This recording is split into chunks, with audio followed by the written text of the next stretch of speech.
Okay, Dom, you've been requested to get your impression of the Skype music. Okay, so there's mm. Oh my god. You need to get like the offbeat note in exactly the right place. That Yeah, that's you that's the you tough part there. yeah, you sure do. Um You can also like ASMRify it. It's like that's very very quiet and kind of not audible. alluring. No, okay. No, not audible is how I would put it. All right, joking aside, so last week you were on holiday. First Yes. off, tell us about your wonderful holiday. Where you are currently? Cause I looked up the place and I don't know anything about it, but it looked nice. Well, right now I'm just back home, so the Oh, my internet is fine, but the stream may be derailed by my cat trying to eat foam again, or being up to his usual bullshit. But yeah, I was up in the Bruce Peninsula, up in Tobermory, just mhm. beautiful scenic location, perfect backdrop for a tournament like this, regardless of how it goes.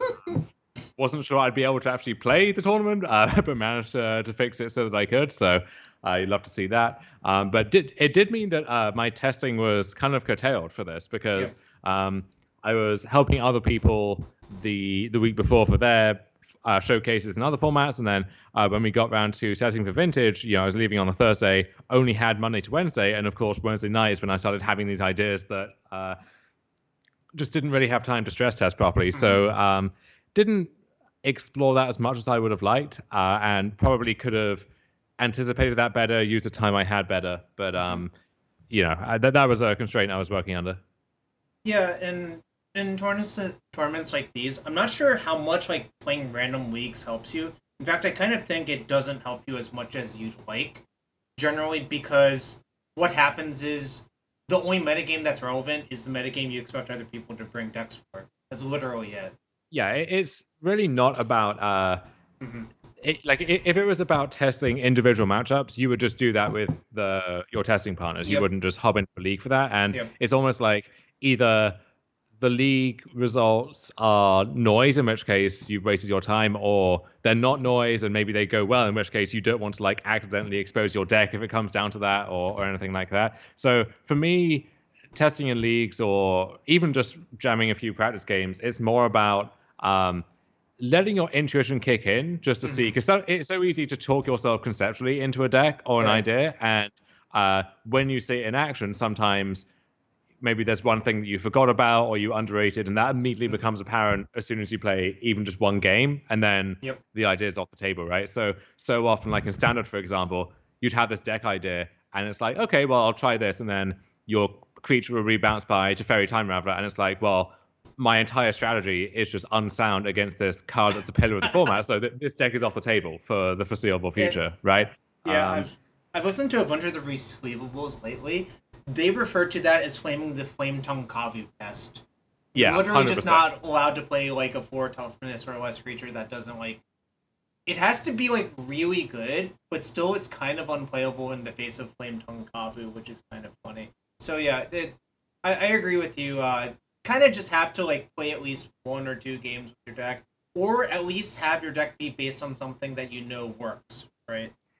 Yeah, and so this is the basic prototype that I used for the showcase challenge top eight, and then just the normal challenge top eight Mhm. last week. And so I had some other ideas, which maybe I can talk about quickly. So Yep. the one idea I had that I was quite excited about for a bit was Oath with Urza Saga, Yep. um, because it seemed like, even though on the surface it's like, okay, well, both of these are weak to Force of Vigor and Wasteland sometimes and so on.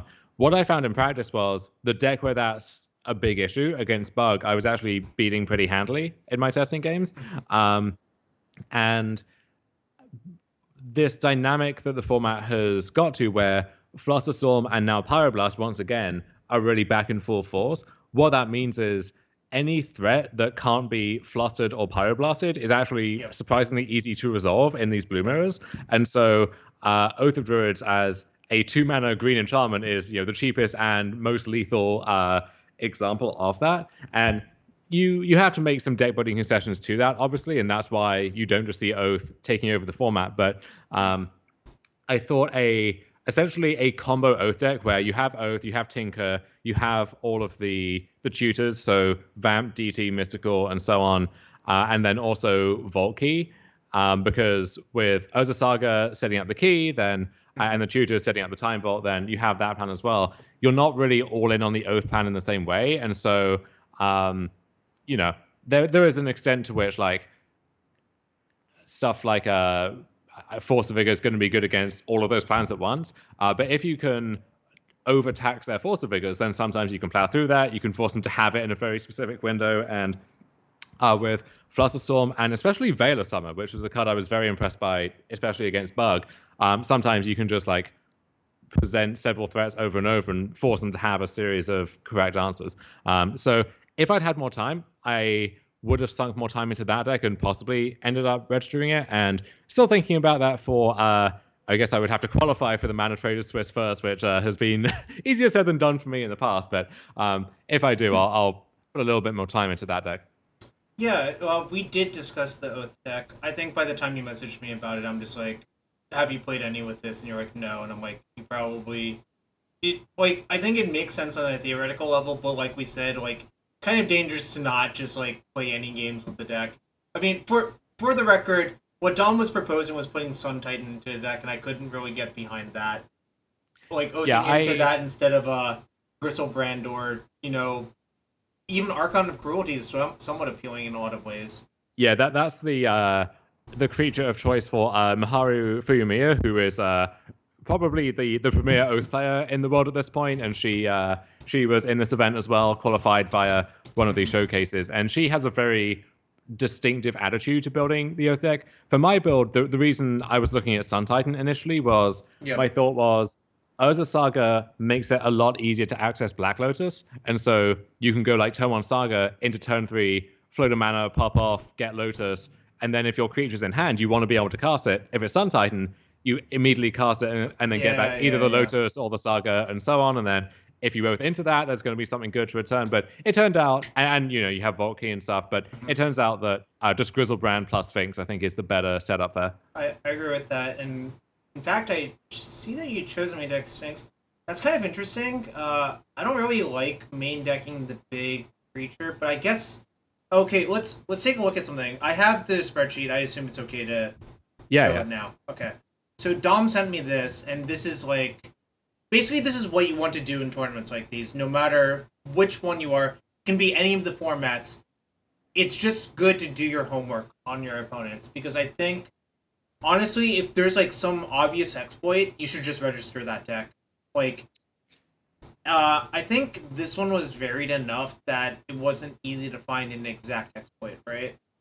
Yeah, so I think for Vintage in particular, the decks are so heavily polarized where you have both bizarre decks of various sorts and then shops as things which line up very well against certain cards or certain strategies and quite poorly against others. And depending on, if this was a 400-person Vintage Pro Tour or whatever, you're obviously going to try and make a rough prediction, but you can't do it with anything near this level of granularity. Whereas for a 24, 25-person event, you can predict what every single person is going to be on. And if you think that these two people are going to show up with this deck instead of that deck, that actually does move the needle in a big way in terms of how you prepare for that. And so for Vintage, if you think there's going to be, let's say, 5 shops decks instead of 2, well, now you need to load up on your Hercules Recalls and your Energy Fluxes and so on and so forth.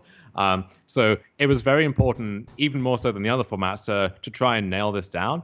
And so we had some previous results to go by. And of course, your default assumption is the people who qualified in the most recent round. So that's me, Brian Kirk, some of the other people you see here, are just going to run back the deck that they qualified with. The girl that brought them to the dance. And so like Canister, for example, was basically sure he was going to show up with Dredge.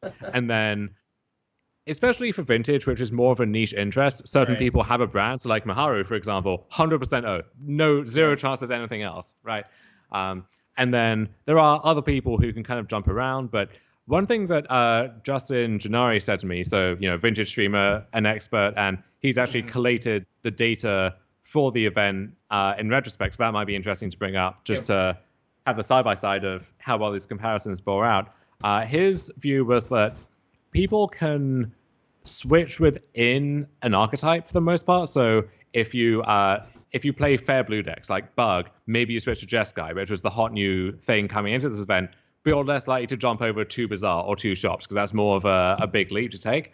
And that was really the big unknown for me is so in the challenge last week, it was won by Bart Van Etten, DM4X on Jeskai. And Jeskai was the talk of the town for the past week, had this big resurgence, ended up winning this event, spoiler alert, in the hands of Nico Boni. Wow. Yeah. And that deck, this is the perfect illustration of what I'm saying, right? Yeah. Where that deck, typically very good against certain types of blue deck, woefully bad against Bazaar, although that has flipped around a little bit, and that development is worth touching on in a second. But so that was the question for me is how much Jeskai do I expect? Because if you're playing a blue deck yourself, you need to configure that matchup differently from Bug, and then depending on how much Bazaar I expect, that's going to inform whether people switch from Bug, which has a great matchup typically against Bazaar, to Jeskai, which does not, to put it mildly. Yeah, I'm trying to get them side by side real quick. It's a little bit harder because one's sorted by rank, obviously, and the other's sorted by... yeah. But, wait, and Zach Attack 23 is not even on your spreadsheet. Well, he was part of the group that I see. The event, so you removed all of the stuff, I see. Yeah, we actually had myself, Zach, and Twin just below me there, all make it to the top 8, which is pretty nice. And then Nam, who didn't, sadly, but he got scammer squatched by the Squee deck, which did not have a good tournament. Yeah, kind of don't love. I mean, I think it's okay, but there are some real issues with the deck, I think. Yeah, namely Hull Breacher, I think, is the biggest issue with the deck. If you look at the win-loss records here, oh wow, Bazaar decks in general had a 20-something% win rate. I think it was Squee went 2-8, and then Dredge went 7-13 or something. It was not a good weekend to play Bazaar, and so with that in mind, for the winners metagame, Jeskai looks like the perfect choice at that point because you're facing off against all of these other blue decks.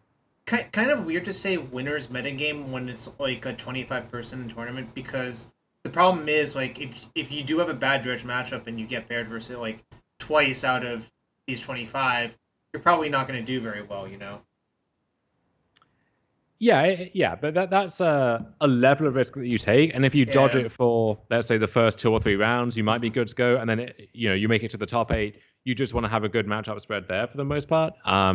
Especially with how top heavy the prices are for this event, where first place is several thousands of dollars equity, as a baseline, and then worth of equity, PT invite, glory, clout, so on and so forth, and then second place is whatever. You get some points and a collector oof avatar on Modo taunting you for the rest of the time. Geez. Well, it's not surprising that Nico Boni won.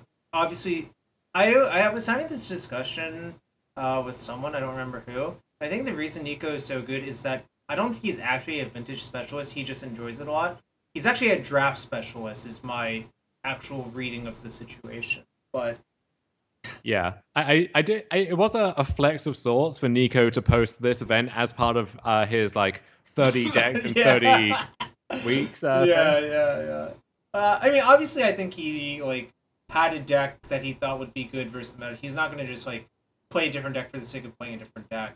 He probably just switched to one that he thought would be good for this meta, and he can pass it off as 30 decks in 30 weeks because it is technically different from last week, right? Yeah. Yeah. So interesting to look at this. I think it kind of lined up fine. There's a bunch of bug. Yeah. Kind of the predictions look relatively spot on. I found it's not that difficult to pinpoint people, frankly. Which might sound cocky, but it's just people, there's so much information. It generally just gets posted somewhere, Yeah, and at the point where you're working with 3 other people, that's Mhm. already a sizable chunk of the event. Sure. And so you do end up in this weird dynamic where if you all come to the same conclusions, and there has to be this mutual agreement not to Oh, metagame not against to. each Well, other and hold so on. on. Hold on. Not Yeah. to kibble your teammates. Yes. Yeah, yeah, Yes. I'm sure you've heard this story where Kibler played some like unbelievable side card for his teammates and no one else did. I don't even remember what it was at what PT, but we call that Kibler and your teammates now. Yeah. So if you, I guess, should we go over the deck list that I actually Yeah. registered here then? Yep. Should be up now. Yeah. There we go.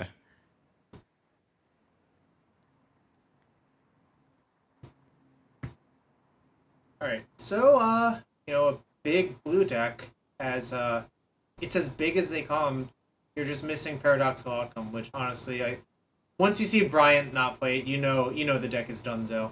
That was the interesting thing, actually. So I watched some of Brian's recap of the event earlier on YouTube, and he said that, and he's someone who qualified with PO in the same round that I did, has played PO for a long time. It's a very on-brand deck for him to play, and he said that when he went back and recapped his own qualifying tournament, what he realized was he wasn't winning with the PO stuff all that often, No. and he was often losing because he had this uncastable 4-drop in his hand that wasn't doing anything. And so removing the POs and the Mox Opals from the deck freed up space for. He actually just went back to a more conventional Hull Breacher deck, but Yep.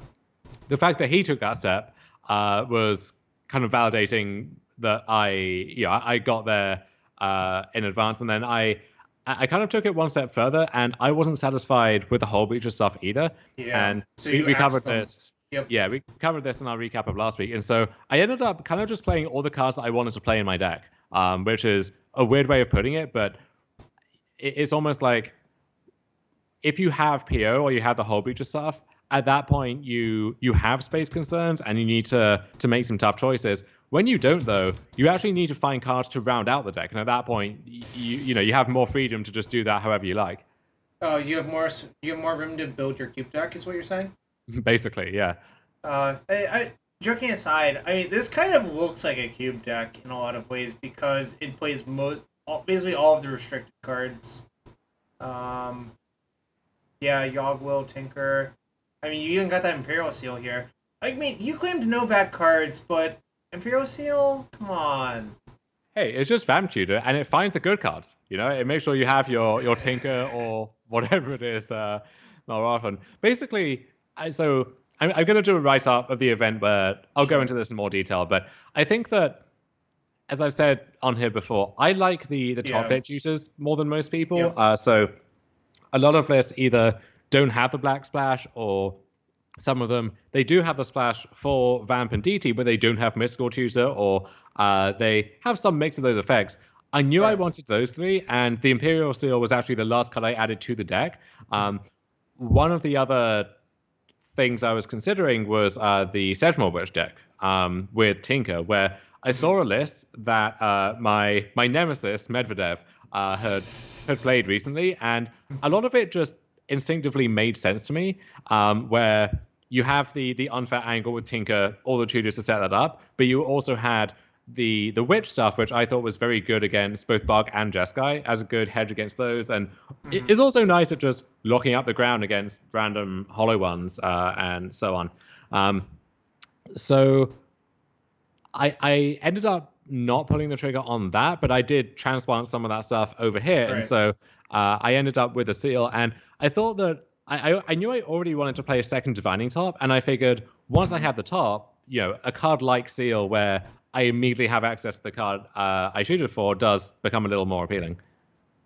Yeah, interesting. I'm a fan of this like Tinker setup in these shows. I guess Artifacts plus Saga makes sense. So like play all of the Mox and play the Lotus, play the Mana Crypt, play the Soul Ring. Then the question is what other 1-min artifacts? Vault Key makes sense. Soul Guide Lantern game 1 makes sense.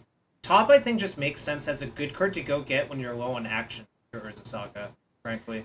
Yeah, I found it was also just a good card to draw in general. You often I would run into these spots where I had one blue source and I wanted to take an action while holding up a Flusterstorm or something. And if that was a Preordain instead or a Ponder, it's harder to do that. Whereas with top, you just pass the turn and then any random colorless mana from a Mox or a Saga or something, you can sink into that. And then when Tinker for Citadel is your primary plan so often, you actually need to convert that into a win immediately a lot of the time. And top is the card where as soon as you hit that, you're good to go because Citadel turns into bargain as a baseline. You just pay one to draw one card because you can cycle the top back and forth. And then top fantastic with Monastery Mentor as well, of course. And just a lot of benefits to having that card. Yeah, so I'm answering a question in chat. Someone asks, why no Mox Opal? The problem, I think, with Mox Opal is that it's just, like, horrendous to draw by itself, and you're trying to reduce the number of cards in your deck that are like that. Yeah, I did consider just one Opal. Yeah, I think, like, exactly one is probably fine, but ended up just not feeling it in the end. So I did say you were playing all the restricted cards. The notable cards you're not playing that are restricted, Ponder's the most obvious one, I think, but I don't know. Obviously, you could make a case that you think Preordain's better. This has been a debate literally forever. And I think it just kind of depends on how your deck is structurally built. Yeah, I figured that I already don't have that many fetch lands. Like, I'd prefer to have more, but when you have Academy and 4 Sagas and all the artifact mana, how many can you really play? I also, because I have a stronger white commitment, I do need, like, at least 2 Tundras, at least 2 Seas. And so that doesn't give you more room for any fetch lands. And so at that point, especially with top already, that card's effectiveness is quite contingent on having fetch lands. I think Ponder is worse than Preordain when you don't have one for the most part. And so I wanted the ability to actually, keep a card that I like while also filtering through my deck in those situations where, like, there's a bunch of chaff I have to set through. Someone says Consult should be good with all of the 4-ups. I don't understand that comment, so I think I'm going to mostly ignore it. Fair enough.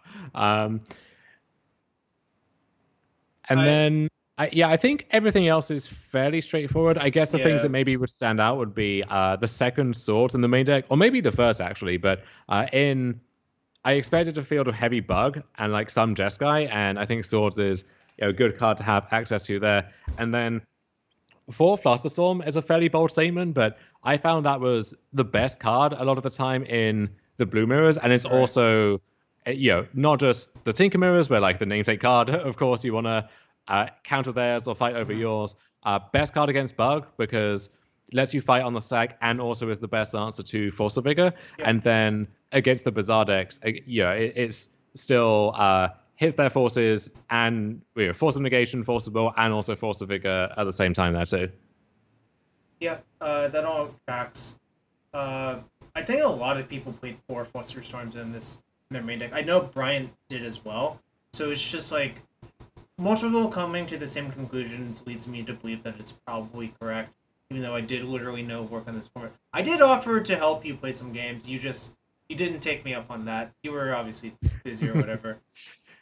Yeah, the one other thing maybe would be the Yawgmoth Spell in the main deck, which is a card that kind of flits in and out. But I figured here, when you have Saga Finding Lotus, that actually enables it so well, because then the will pays for itself, and you get to rebuy the Saga as a threat, and then also you have the mana for it. If you set up Ancestral earlier or DT or whatever it is, Time Walk. So, there were a lot of times where I would set up a fight over, like, a Mentor or a Tinker, and then even if I lost that, I knew that I had the out a few turns down the line of setting up a will to get all of that stuff back. Yeah, I mean, I think that's another reason, like, you mentioned Flusterstorm and Pyroblast being the big cards. Both Mentor and Yawgmoth can't be flustered or powered. Same for Underworld Breach, which I believe is what Twin played as well. Loris Breach, in fact. Sure. Yeah, that deck looked kind of impressive to me, and if I had some reps in with that, I would have ended up there instead. But one of the main reasons to be in red, and this is part of the reason for the Jeskai revival, was actually Alpine Moon, because in these Blue Mirrors where Urza Saga is one of the big cards now, that card fantastic against Saga, and it's non-symmetrical. So if you are Yep. a blue-red base Saga deck, you can moon their Sagas and then still get full value out of yours. And then it's effectively the same as Pithing Needle against the Bazaar decks. You just name Yeah. Bazaar, turn that one off. It does mean that Bazaar now taps some mana, can help to cast spells, but that's pretty marginal, I think. That's not like if you give the dredge deck 1 or 2 mana, I don't think that matters on average, right? They need like 3 or 4 to really do stuff. Yes. Yeah. I taught McWin Sauce about the Alpine Moon thing in a mirror in a Legacy prelim, where I Alpine Mooned him. He floated one from Rasaga, then his died and mine was in play, and he's like, "Oh, that's what that card does, and that's why it's in the sideboard." Yes. Yeah. It's a very jarring experience to learn for the first time that it is not symmetrical because it like honestly doesn't make a lot of sense. The reason I actually knew was our team discovered it for RPT Phoenix, where we're like, okay, people are gonna play Lotus Breach. We'll just stick Alpine Moon in our sideboard because our sideboard sucks anyways. Might as well just play like cards that are situationally good instead of like shitty sideboard cards. Yeah, and you've got favorites as well if you want that one in game one. So yeah. Well, it was never coming in. It was always to be granted for. Yeah. So funny asides. That's the way I knew, and obviously it's phenomenal versus Saga. So I also saw some dress downs popping up in the Vintage Challenge results, which is kind of a second order effect of Urza Saga too, I suppose. Also shuts off Oof for a turn if you're like a combo deck like this. I think it does enough in a lot of formats that I probably underrated it when the card was first printed. But it's not that easy to figure out that it's going to have all these use cases unless you really think about it, right? Yeah, it shuts off Lavinia, Leovold, Yep. Hullbreacher, just a ton of stuff which you don't immediately think about, but you can always find uses for it. Or even against Dredge, for example, they evoke a Grief, and then if the discard is worse for you than the Grief staying around, then you can dress down to fix that choice for them. Yep. Yeah, this is pretty much. I think we've discussed most. I think most cards in this deck are obvious if you've ever played like a vintage deck. I guess. I mean, I guess the cards that don't make sense is why only one mentor. Well, that one's restricted.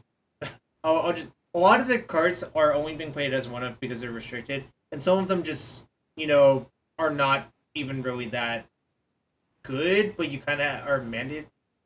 My least favorite card in these decks is actually Mental Misstep, honestly, but you kind of just have to play it, I think, in game one and just fight it out when it's bad. There were times when you could play 4 Mental Misstep and also a time where you could play 4 Mental in your deck, and both of those were not healthy periods for Vintage. I was actually startled when I saw Mental for the first time on the Favorite Forge border, and I was like, this has to be absolutely cracked in Vintage. I guess the word cracked wasn't in vogue back then, but you get what I mean. Well, and you had a bunch of the Vintage diehards being like, well, this is 3 mana and it's slow, and like, is this really better than Young Pyromancer or whatever? And like, very clearly it is. Like, let's. The answer is much better, and I am actually surprised that people didn't. When I saw that card, I'm like, this card is ballistically good even in Legacy. I'm just like, this is what the Miracle Stacks needed versus their bad matchups. And then they slowly evolved to have basically no bad matchups, I think, which is kind of funny because 2x top plus Mentor. I don't know if you've ever played that. That's basically just Storm. You're just storming your opponents, and it's a very low cost to put 1 Mentor or 2 Mentors in your like blue white top Miracle Stack. And also, the thing is, I think Gush was not restricted then as well. So it's just like, what are you like? You can tap out and then you can Gush and then you get a Monk and you like, I don't know. It's kind of egregious all around. Yeah, this is why I've had this like ancestral dislike of Vintage, where the I think Bazaar and Shops can be conceptually interesting, but the gameplay is just kind of heinous. And then the blue decks, I guess the gameplay can be more interesting, but that's just such snooze fest conceptually that it's, whatever. Whereas this kind of deck actually kind of gets me going. I like a lot of what is going on here. Ride already asks, is this a control combo hybrid? And my answer was yes, because, I mean, Tinker Citadel is basically combo kill, in my opinion. This is on the more controlling side. Like, I think cards like Tendrils of Agony or whatever are not particularly good, and you don't want to put them in your deck. Like, the Brain Freeze Breach Lotus thing, I think, is generally good enough because Breach is a good card by itself. So then you're reduced to only having to put, like, Brain Freeze in your deck, that's kind of bad. This isn't a combo deck in the way that PO maybe you could classify as, Yeah. but it's still like you have a bunch of 2-card combos. It's 2-card Yep. Monty essentially. You've got the Tinker stuff, you've got Vault Key, just Yeah. mental and spells, Yorgrill. So you're not like Jeskai. You're not on the like control tempo end of the spectrum. This firmly Right. is like a control combo deck, and that's part of why I wanted all of these various tutors, where often Yep. you're trying to set up like one particular tactic or card A plus card B, and they let you do that. My question for you, I was advocating for you to play 2 big robots in your 75. I Mhm. guess you didn't really feel the Blightsteel was necessary. Yeah, so I went back and forth on that. I was Yeah. convinced that if people play shops, it was going to be Golo shops, Yep. and the current builds of Golo shops are actually like very weak to Sphinx as well. Okay. Sure. It doesn't one-shot them in the way that maybe Blightsteel can sometimes, and it can get outmuscled by constructs in high resource games. But it seemed like that was going to be good enough there most of the time, and other than that, like sometimes Blightsteel is better against Dredge, but not always. I And yeah. otherwise, like you either, Right. it seemed like you would either want Sphinx or just want Citadel, and there wasn't really a spot where Blightsteel would be worth the slot there. I think generally speaking, the use case for Blightsteel, and I didn't really explain this before, is against Ravager shops. I think it's much Yes. better to have Blightsteel in your deck than it is Sphinx or Bolus Citadel for a bunch of reasons. But it is also possible you should just have Blightsteel and the Citadel in your deck for some, in case if you draw one of the two. Um, Yeah, the reason well, sorry. I think the reason Blightsteel is so good versus them is you set that up, a Hercules recall is always lethal. Yeah, I was not boarding out Citadel that often. And in particular, the matchups where I would be boarding in Blightsteel, I would just leave in Citadel anyway, because there are times when Citadel or Colossus, excuse me, isn't good enough on the board, and at that point, you just need to win on the same turn with Citadel. So, yeah, I think if you expect shops with Stonecaller Serpent, that's the card that really just completely embarrasses Sphinx. Yes. Where like even a 1/1 Stonecaller Serpent just renders Sphinx irrelevant, basically.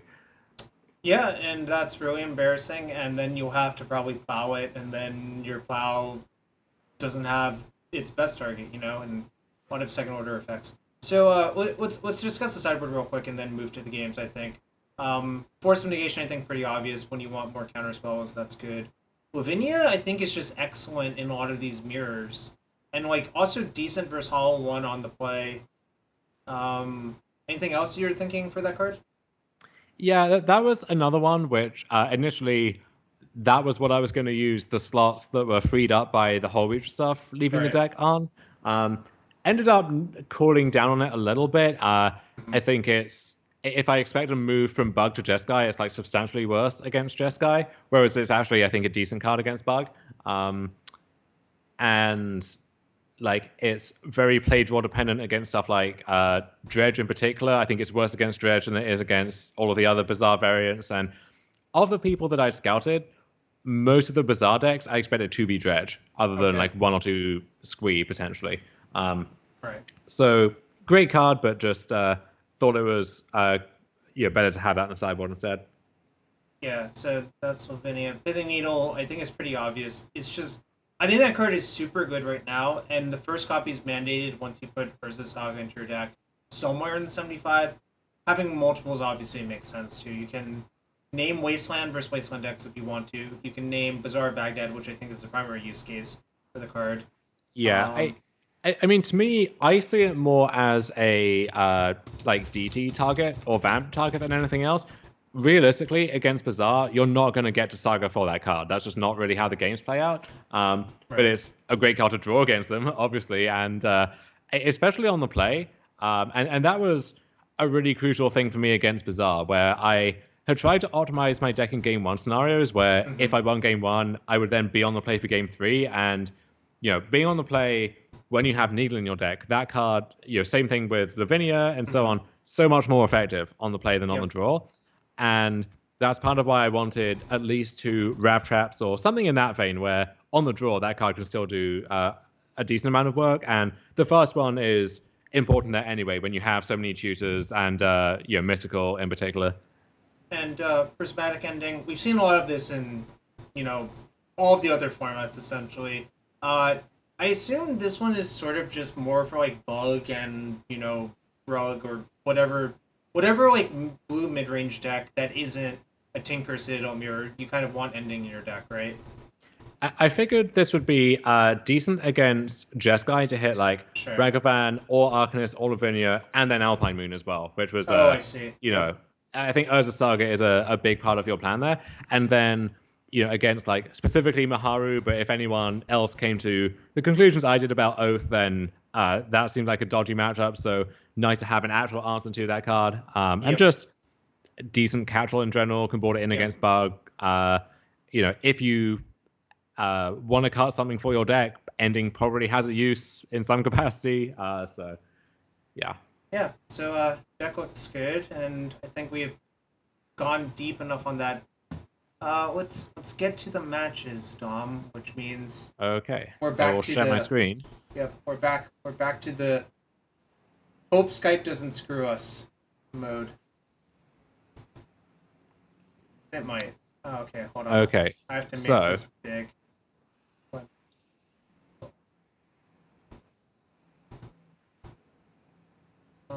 One sec. Bigger. All right, this is as big as it gets. All right, let's go. Ooh, 1905. You're close to 2000. I believe you'll get there.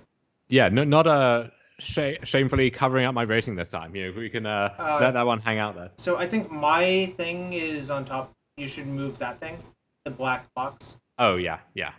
Okay. So first match, I checked out the replays yesterday. This one was kind of dodgy, and also nothing interesting happened in the match. I just 2-0'd Bizarre. Okay. I guess actually the one interesting thing about that one was I thought, so this is True Hero, who if you play a bunch of Modo, you recognize as Death Shadow in every format. Wasn't expecting that for this event necessarily, but had them pegged as being on Bug, and so when they led on Bizarre Baghdad, I was like, wasn't expecting that, but just high rolled them fairly easily anyway. Round 2 is interesting because this is against Termon Tinker, who I played them in. Yeah, I don't think they play Tinker. I think they play Dredge, right? Exactly. False advertising here. So they were on Dredge when I played them in the event where we both qualified, and was expecting them to just run that one back. Lots of die roll, hate to see it, and opened up a pretty interesting hand here where I would be so much happier with this on the play, but even on the draw, I think this hand has what it takes, but then presents you with some interesting choices as well. Yeah, so I think the major dilemma is what do you do on turn 1? And there's you could defend 3 different things. Option 1 would be Saga top go. Option 2 is Tarn pass. You either Fluster or Vamp Tutor. And I guess that's 3 options. Those are the 3 options I meant. But there is a hidden 4th option, which is actually what I ended up going with here. But I think against specifically Dredge, passing with Fluster up doesn't really do anything. What are they casting that you're going to get to Fluster unless it's potentially Cabal Therapy or something? So what looks to be a decent start, and maybe I'm forgetting what I did here, but okay. Yeah. So I ended up fetching a C and playing Key here. My logic was having naturally drawn Key and having 2 tutors in my hand. Yeah. I can actually gun for the Time Vault combo just on turn 3 through 1 therapy or 1 piece of interaction, possibly. Set that up with the Fluster and so on. And so this is weak to Force of Vigor, but a lot of lists either don't have any copies of that card in the main deck, only have several or less than 4. They're on 3 cards, and so it's going to be hard for them to have 2 distinct pitch spells if they're adventing Bizarre again. And so I figure I can park this here, and I think they have to do this now because the 1 mana might end up being crucial actually. If I have to, let's say you use Fluster to defend my tutor, but I need black for the tutor and then blue for the Fluster, which means I need Academy to be online, which I don't want to have to like draw a Mox to turn that part of my hand on or draw another land here. So it looks weird, but I think this is fine. And also, when I lead on land key, it's either basically irrelevant and they're feeling decent about their situation, or this is Time Vault is in the immediate future. Yeah, so it's hard to prepare for both of those outcomes at the same time. Well, so, go ahead. Sorry, I think the other reason to play key is you drew Academy. I think if you didn't actually draw Academy, you shouldn't play key. Yeah, you would just pass with Vamp Up?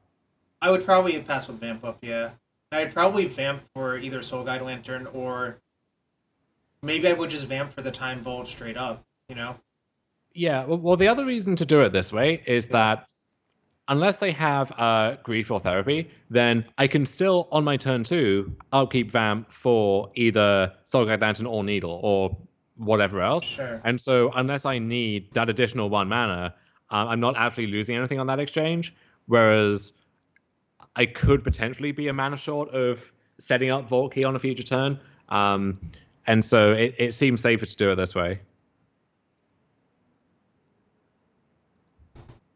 Yep, the old activate. We'll pop out the graveyard here. Yeah. Also, old activate upkeep. Shambling Shell, the kind of the worst of the dredgers that you have to play because it's green and black for all of your pitch cards as well.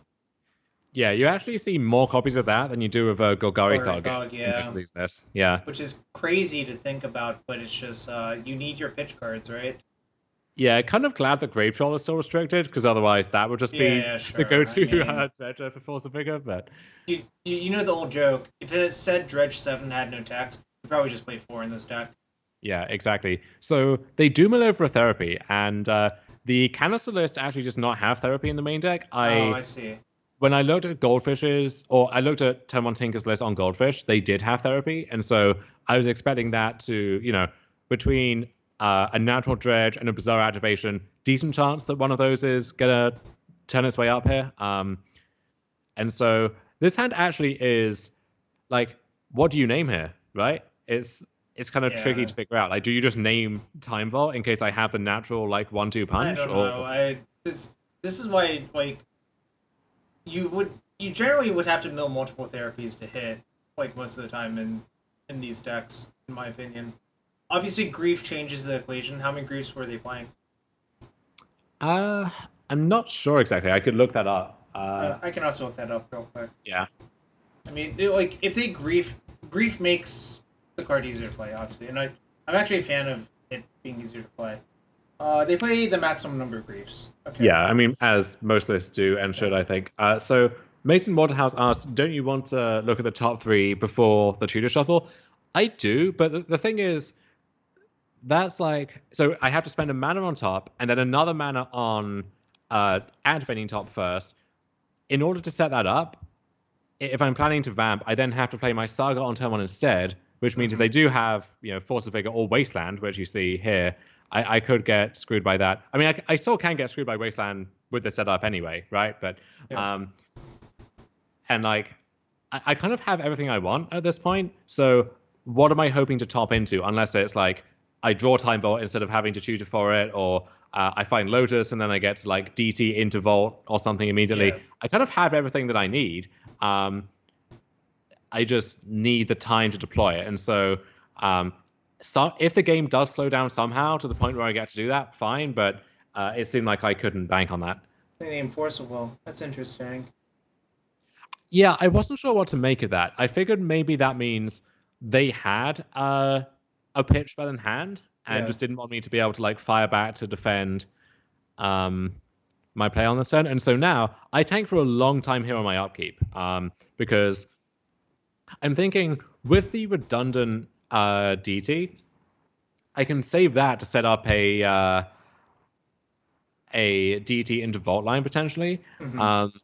So I could use this turn to vamp for either Needle or Soul Guide Lantern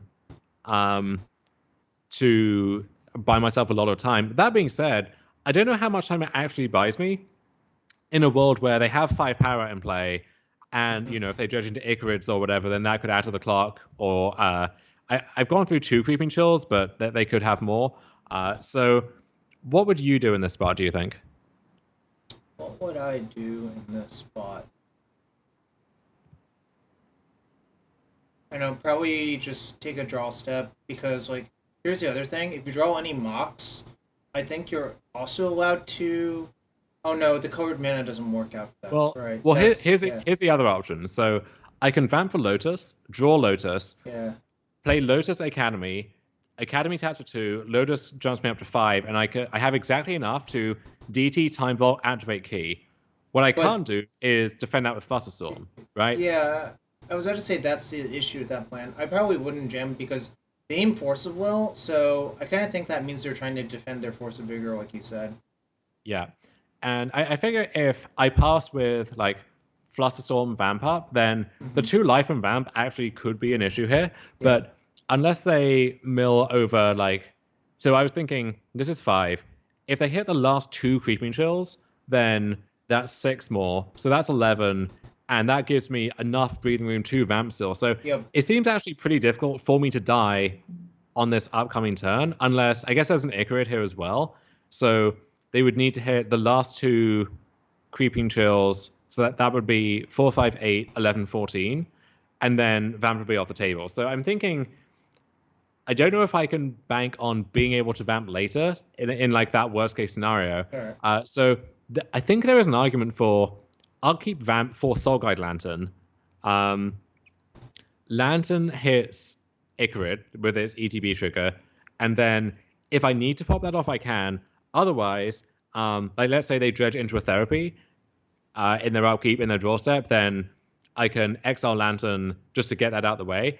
If they don't, then I now have a second artifact, which means next turn the DT Time Vault line is still on the table, thanks to Academy. Although I think actually in that scenario, I would have to...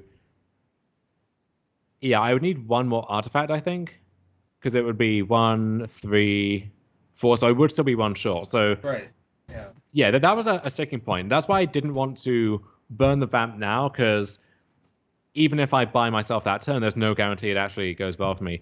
As it happens, I just draw Lotus and, if you draw Lotus, they're insta-dead with Fluster backed up. Yeah, so we just do that instead. Yeah, I mean, now it's trivial. It's just like, well, probably the best possible draw. And so, easy game. Wait, they didn't even make you do it? So they didn't even have the FOB? Or they just assumed you would Fluster? Yeah, I mean, they saw my hand, right? So Yeah, easier to concede a game when you know you're dead. Yes. Oh, that's a good draw step. Not a bad one. So, all right. So Plow, Dig, Top, Saga went out and missed out. Yeah. Basically just stuff that I don't think I'm going to have much time to use. And, often the first Saga doesn't have time to pop up against Dredge. So drawing 2 is kind of bad. And then even the first one, often susceptible to Force of Vigor, Wasteland, and so on. So don't want to be stranded with too many of those. And then, just making room for, a pretty substantial sideboard package here. I've got Rav Traps, Lavinias, and Pithing Needles. So it's kind of telling. I guess you view yourself as the combo deck in the matchup, because I think a lot of people would be tempted to have more Plows in their deck rather than cutting all of them. Yeah, I like Plow more against the other Bazaar decks, so like Hollowvine, Squee, and so on. Against Dredge, I think if you give them the time to go off, then they're just going to tear through the deck, be recurring like several Icarids per turn and so on, and I don't think 1 Swords is going to buy you enough time there. What do you make of this hand?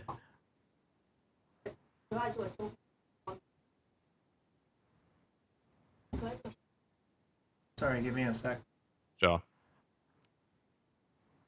So I'll go over what I made of this hand. So my thinking was, I have Rav Trap to interact on the first turn. I have Tinker, which is awkward, obviously, to have the Citadel in my hand. But there might even be a line where I like Tinker for Lotus to set up a Yorgwill or something.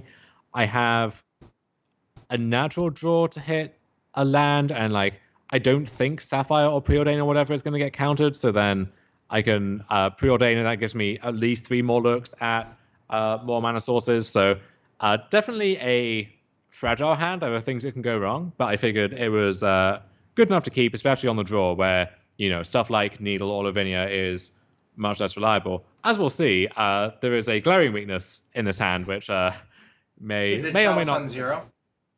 Well, that is one that hadn't occurred to me, yeah, but it's actually just Grief, which. Oh, sure. And so here's an interesting wrinkle to this: is they exile Serum Powder and keep on 7, so obviously they have Bazaar, but in their 7 cards, there are no copies of Grief, which makes it decently more likely that they're going to have a copy here. So with that in mind, I don't know if I meant to.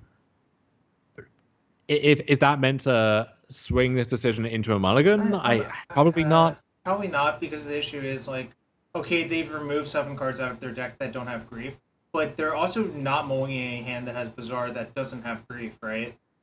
Yeah, and the thing is, unless I just have the actual nuts on 6, how good is my 6-card hand going to be against a Grief anyway? So, if I get Grief, they take my Sapphire.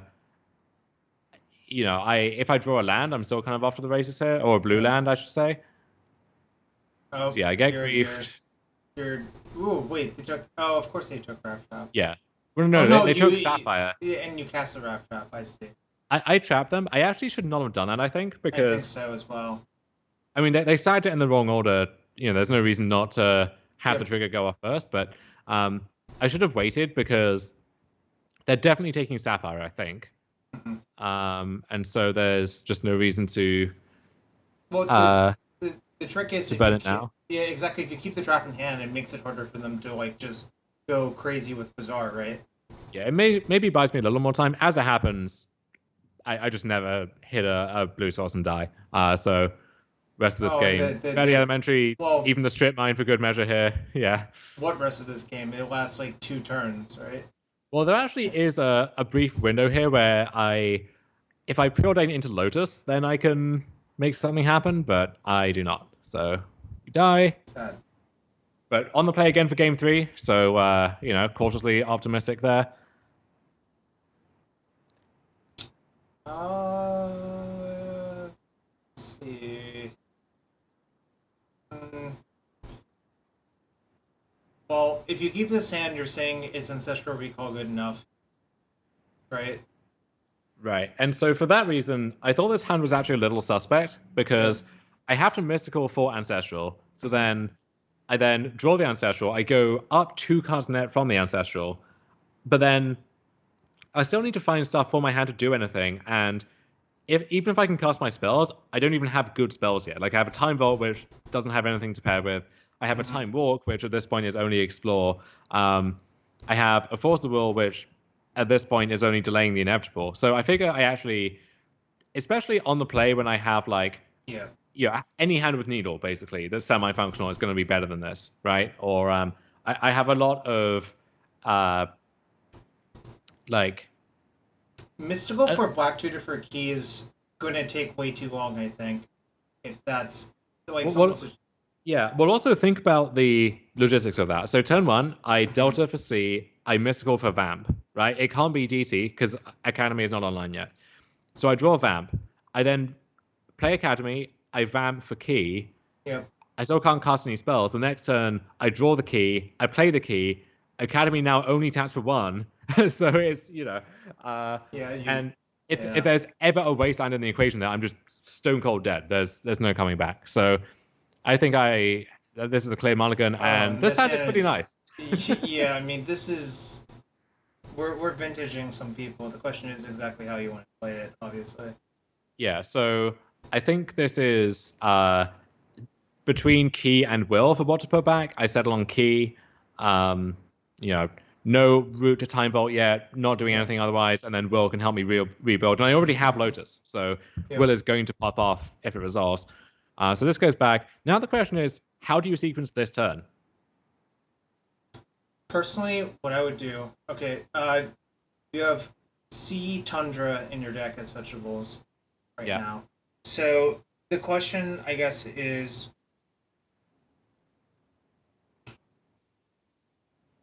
well, you have to decide. You can play both Lavinia and Ancestral this turn, but that involves fetching a Tundra, which disables your Yogg-Will. Yes, I mean, But it actually, I think that's probably worth it. So, like, here's what you should actually do. I think you should fetch for Chandra, play Lotus, crack it for blue, lead with Lavinia, then play your other two. yeah. So I figure I'm using Lotus this turn regardless, and so by the time I get back up to 3 mana, especially if I'm resolving Ancestral, like it's fairly likely I found a black source in there at some point. And also, I don't know how central the will is even going to be to this game, if I'm going to need it within the space of a turn or two or whatever. So I'm kind of viewing this as almost a virtual mulligan, as weird as that sounds. Yeah. So then the question becomes, so I have these 3 bangers, right? And Yeah. specifically, if I have Lavinia Needle, against some builds of the other Bazaar decks, that is a literal hardlock. There is nothing they can do. They can take 0 game actions. Right. Against Dredge, they can like let's say you mull to 3 or whatever, and you play these. They have but you have no cards left. They can like draw up to 8 cards, discard a Dredger to hand size, and then like manually start dredging to get things going. So that is a possibility to be cognizant of. But so Jadra, that is the plan, of course. The question is, we have 4 mana, we have 3 really good cards. What order do we attempt them in? And so I think the question here is, should you treat the Ancestral Recall as bait?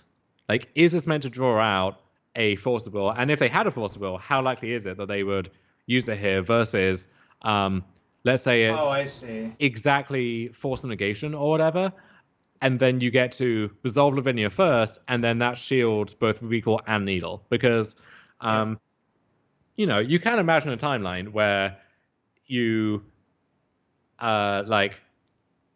Recall gets countered, you resolve Needle Lavinia, but then I guess at that point, if this gets countered, they're down to 5 cards, or I guess 6 if it's Misstep, and then it's going to take them several turns to manually dredge anyway, and so you can build towards your will. So actually, I think that scenario is fine. But I end up settling on... so I lead with Lotus, just absent any other information here. Because if Lotus gets countered, that's actually kind of interesting too. Right? Do you go for Needle then? Do you go for Recall? I think you have to go for Needle at that point. If your Lotus gets countered, you 100% have to play Needle, I think. I think it's just like maniacal to do anything else. Yeah, but Jadra, the point here is we are playing all 3 of these cards. There is no question about that. The only question is, how do we do it? So I don't know how tempting Recall should be as bait from their perspective. I decide to lead on it, and it resolves. And so now I think you're in the clear to just like beat them up. Yeah. Then. So now I just go for Lavinia. That resolves, and so now like the game is basically over already. I think you might have next leveled yourself into not playing Lavinia first, because I think you're supposed to just deny the option in case, I don't know. Like, what if their only action is Misstep for some reason? Yeah, that's fair. I figured if it's exactly forcible, I want Recall to get countered ahead of Lavinia. Yeah, I suppose. Not sure about that. I don't even know if that's true, to be honest, but I think it is. Because like Protected Needle is just so difficult for them to do anything against. Yeah, I mean, I think this is... I think most builds of Dredge cannot actually beat this, because that prisons out all of their FOVs, and FOVs... And they can't Contagion your creature either, so like, what can they really do? Except like slow Dredge a bunch, right? That's the big question, Ride or Die, is does Recall resolving automatically mean no counters? It doesn't really affect our decision because we're just jamming our spells either way. Yeah. And yeah, that's the other thing too, is if Recall resolves, maybe you draw like Forcible blue card and now you just have it all. So what do you even get here? Probably like a Mana Source, right? I would imagine. What did I get? Okay, yeah, you got a Mana Source. Oh, I got Academy, yeah. That's like the best Mana Source to get. I mean, I would just cast Snapcaster Mage for Ancestral Recall. So so I Ancestral into these. And there may be a case for like not vamping again and just keeping the Lotus to cast Citadel, but I figure once I have Lantern... I don't think you need Citadel in this game. I think if you get Lantern and another Needle... like they're not manually dredging anymore, and now... Yeah, so I Needle Wasteland, Because Yeah, there's yeah. actually no way for them to remove exactly one needle, and this covers me against Yep. some like weird scenario happening here. And then I think I ran for I Tinker. mean, Yeah, and now it's I just I agree with Pinguster. This poor Dredge player got bodied. well, Like, they deserve it. do they really? I mean, seems like you're kind of the bad guy here, personally. Bizarre is the enemy, Jarvis. Is it? I'm not so sure about that. I don't know actually. Okay, so 2-0, feeling good. And now we are against Juan89888, who plays Golo Shops, but it's not any old Golo Shops deck, Jarvis, because Oh, let me go look at this Golo Shop stack. I'm kind of curious now. Dragana the Oh, Wellspring entered the reveal card zone. hold on. I think I've seen this deck. Does it have Prophetic Prism?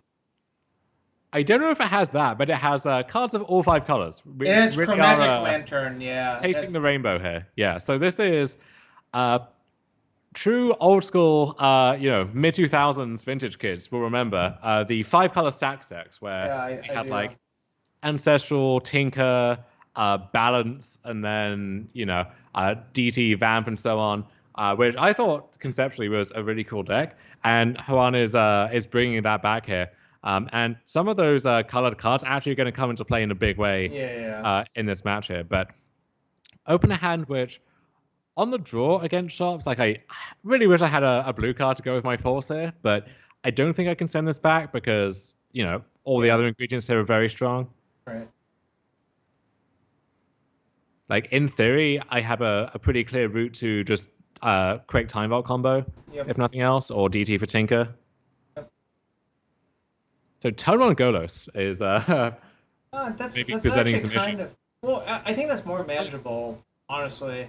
Right? I would honestly, yeah. So getting Caracas, this is often the first stage in a like recursive process where this now bounces Golos and then they get to fetch up a new land every turn. But I would much rather see that at this point than like a God forbid a Trinisphere, right? But especially even just a Sphere of Resistance or something.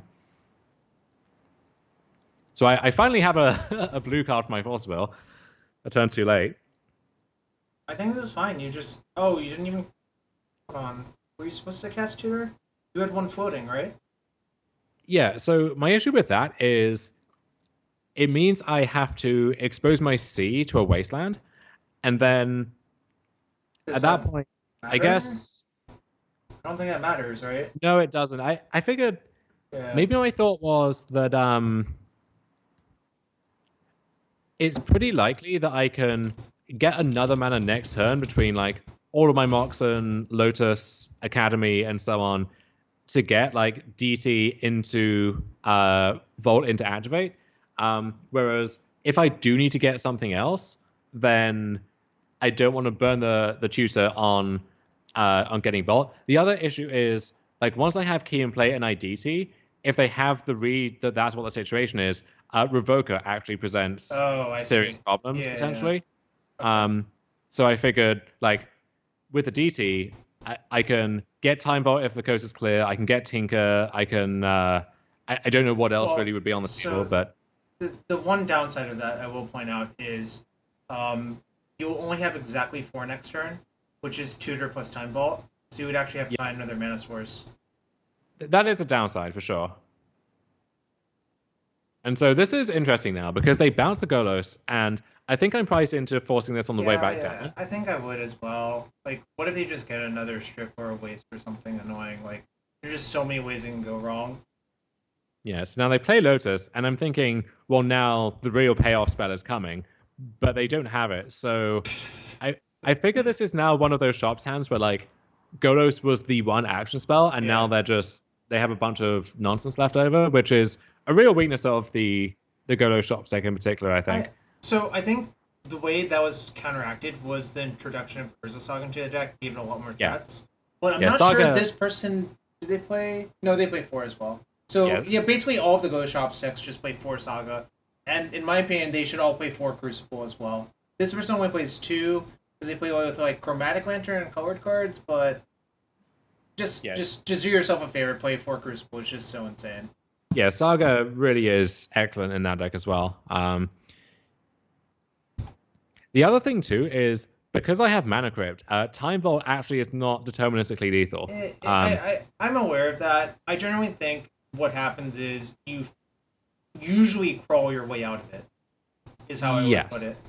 Okay, so here I do the key top trick off my Mana Crypt, so I don't have to crack this Rainforest yet. I just want to, I get to basically draw a card and then I draw the top again and get to recast it. So I see, I actually draw another card without. Oh, and they strip my Missy in response, which I thought was interesting. So I figure maybe this represents Crucible or something to rebuy this, or they have like another waste effect left over. I kind of figured if they had another, like let's say they have Wasteland, you would lead on Wasteland in the face of Missy, because if I fetch basic island, you want to be able to strip the island. Sure. So a second effect like that is unlikely. Draw an uncastable Sphinx, which you kind of hate to see, but at this point, this is a blue card for force. Yeah. So it's at least a pitch card. So yeah. But so now I get to DT. What do you get?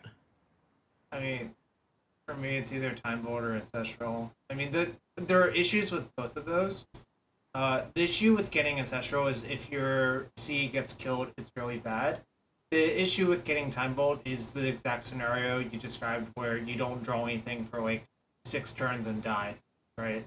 Yeah. The other choice is I can get Tinker and then tinker away the Crypt for the Vault to make that deterministically lethal. But or if that doesn't go through, I can just tinker into Citadel and try and go off that way. So the issue with getting Tinker is it has the same problem as getting Ancestral, right?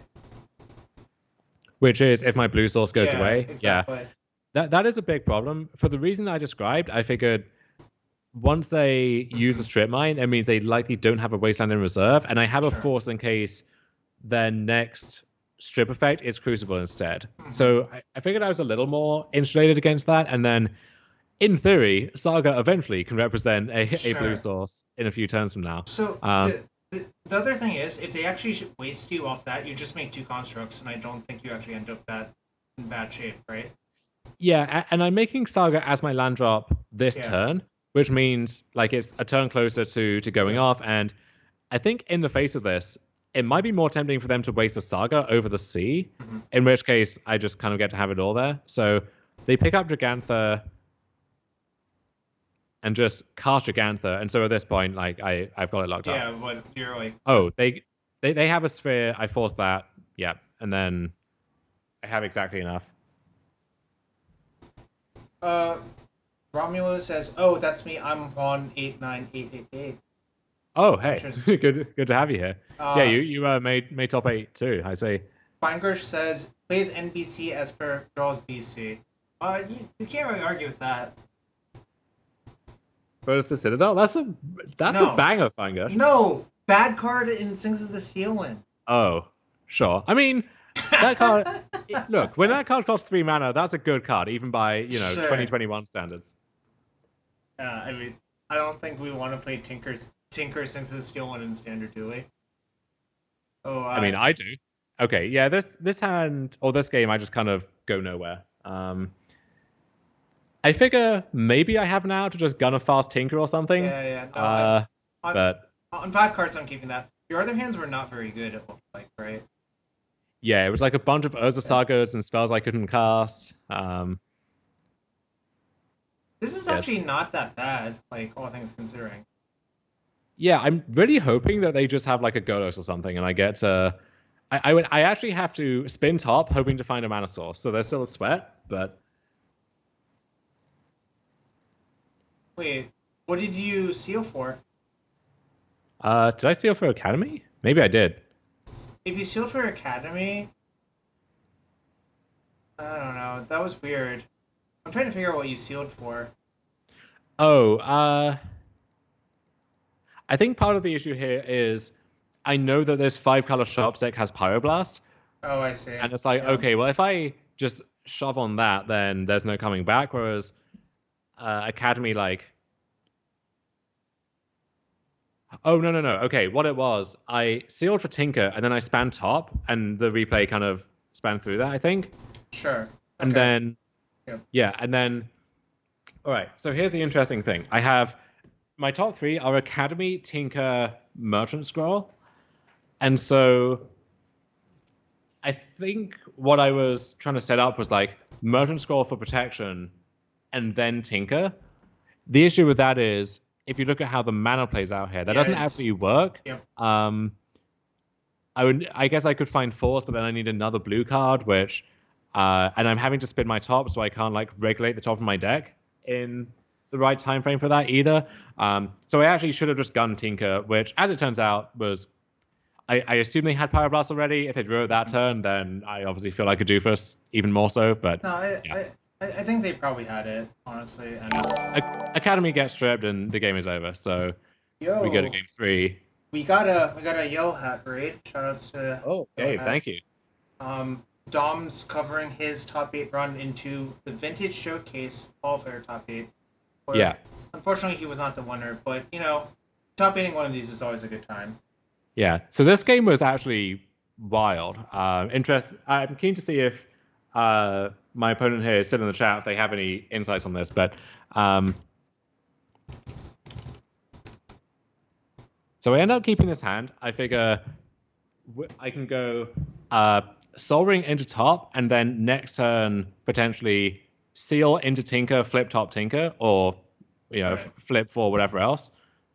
And I'm not committed to that yet. So this is like this pairing of Seal and top is part of the reason to play both of them. Like I guess with top, there are many other reasons too, but more so with Seal. Yeah, top makes any artifact that taps for 2 cover was really good actually, which was my observation when I played like the Tinker Breach lists from before as well. Wait. All right. Spoiler in the chat. Apparently you cast Sphinx with this game. It's going to take a while to get there, but first we have a top activation to resolve. Yeah. So you see Brainstorm, Merchant Scroll, Time Vault. What are you thinking here? Ooh, let's see. So option A is draw a Brainstorm and Brainstorm into Merchant Scroll next turn, in my opinion. Option B is to just put the Merchant Scroll on top and scroll for Ancestral. Option C is put Time Vault on top, play it next turn, seal for key, but...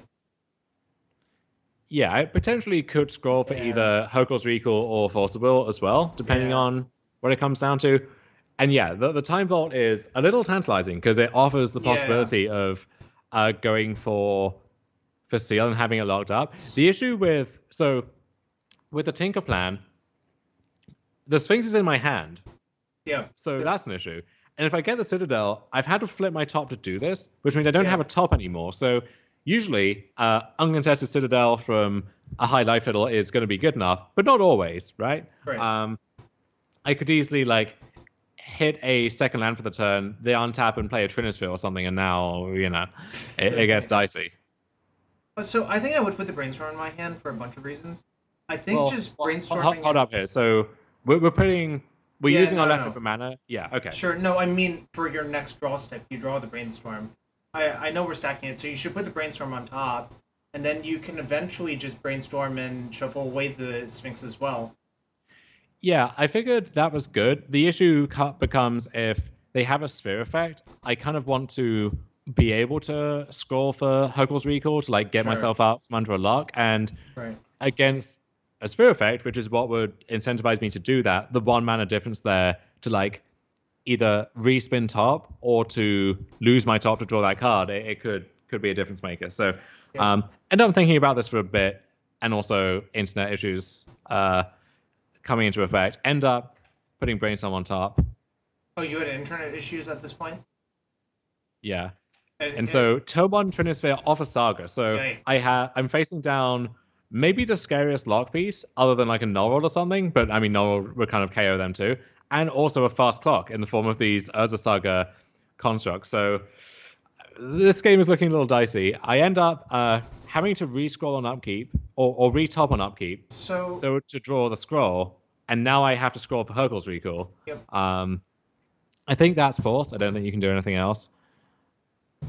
You could have sealed for Lotus, but I think that's probably worse than scrolling for Hokul's Yeah. Recall. I guess, what am I doing with the Lotus? Because I have to spend 3 mana to cast a Lotus, right? Yeah. And then the turn after that, Oh, so we spend upkeep to hit a land drop, right? yes. And if I miss, I still get to cast Recall, so it's fine. But this way, I potentially get to cast 2 spells next turn if there's another mana source. And this is where I make what could have been a game-losing punt under other circumstances.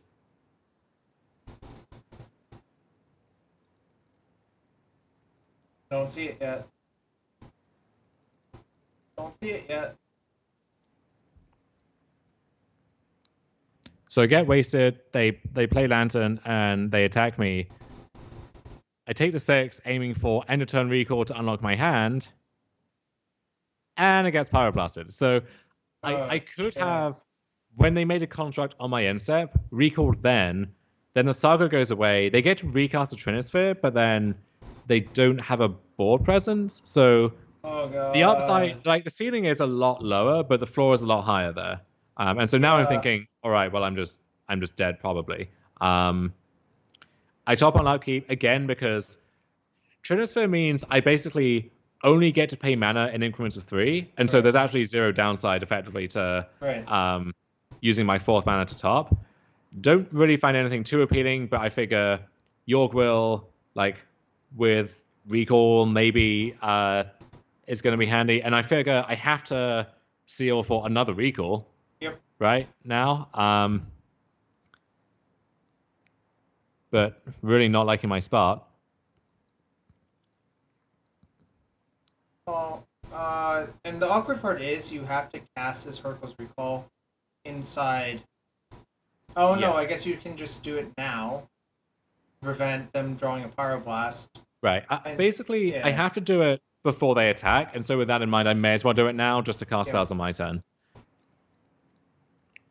And so this is a little interesting. I preordain, I see top and DT, and so with the knowledge that next turn Trinisphere and Sphere of Resistance are coming back down, I don't know if, because I can't DT this turn, so I have to wait. My DT is going to cost 3, and then whatever I choose it for is costing at least 3, so that's like a 2-turn process.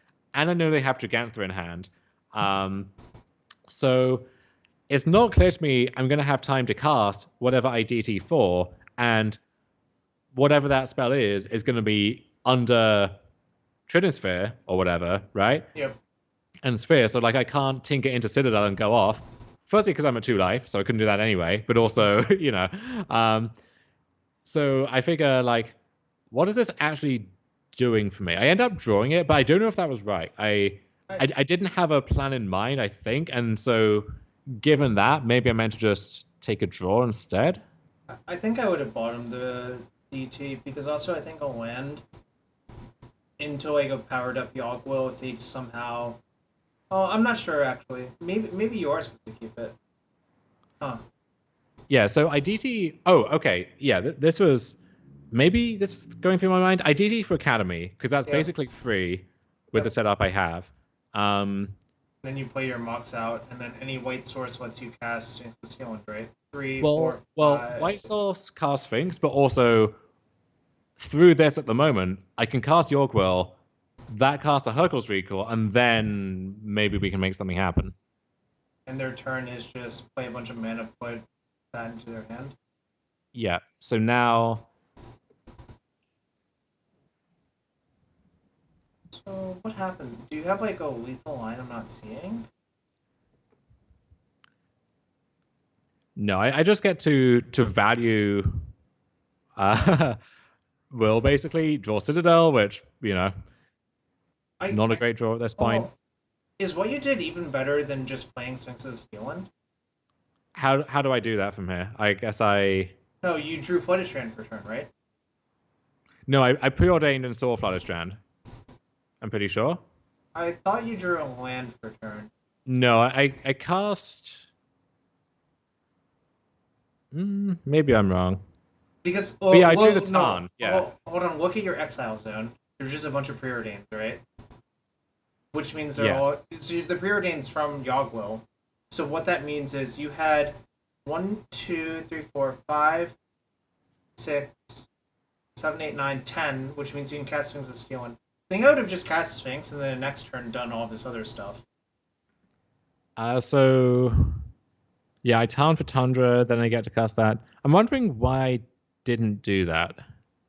I know he must have had a reason at the time. Thinking about it, does our I don't really want to draw like a bunch of forces. Like they're not like you have to force the transfer anyways. So this person I believe does not play Stone Coil Serpent, but obviously we don't know that for sure. But even if they do play Stone Coil Serpent, it's actually better to do this first, then do everything and make them spend their mana playing a big Stone Coil, right?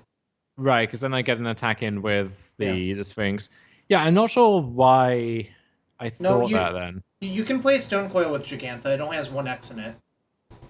Yeah. Yeah, Ballista's the one that Ballista and Chalice of the Void are the ones you can't. I don't know. That looks super weird to me. I think you should have just played the Sphinx that turn, and I don't actually know what happened. What was it? Trying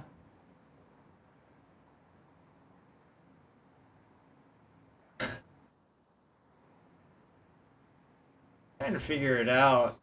Why? Yeah, same. I'm looking at him just like this doesn't like. Every bone in my body says like, why didn't we just play our big stupid doofus that turn so we could like get in our like upheaval next turn, right? Because that's just generally better.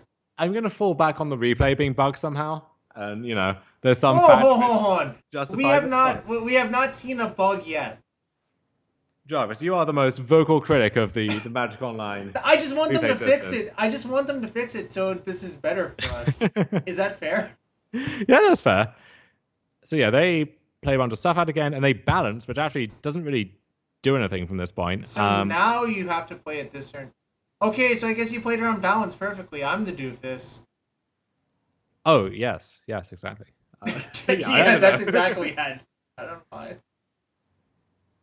Let me look up this list. There may have been...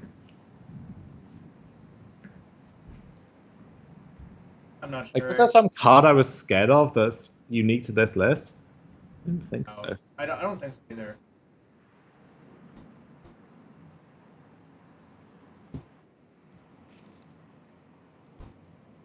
I guess technically, I would have died to Godfarer's statue if I did it the other way, although actually that would be tough to beat regardless here, so...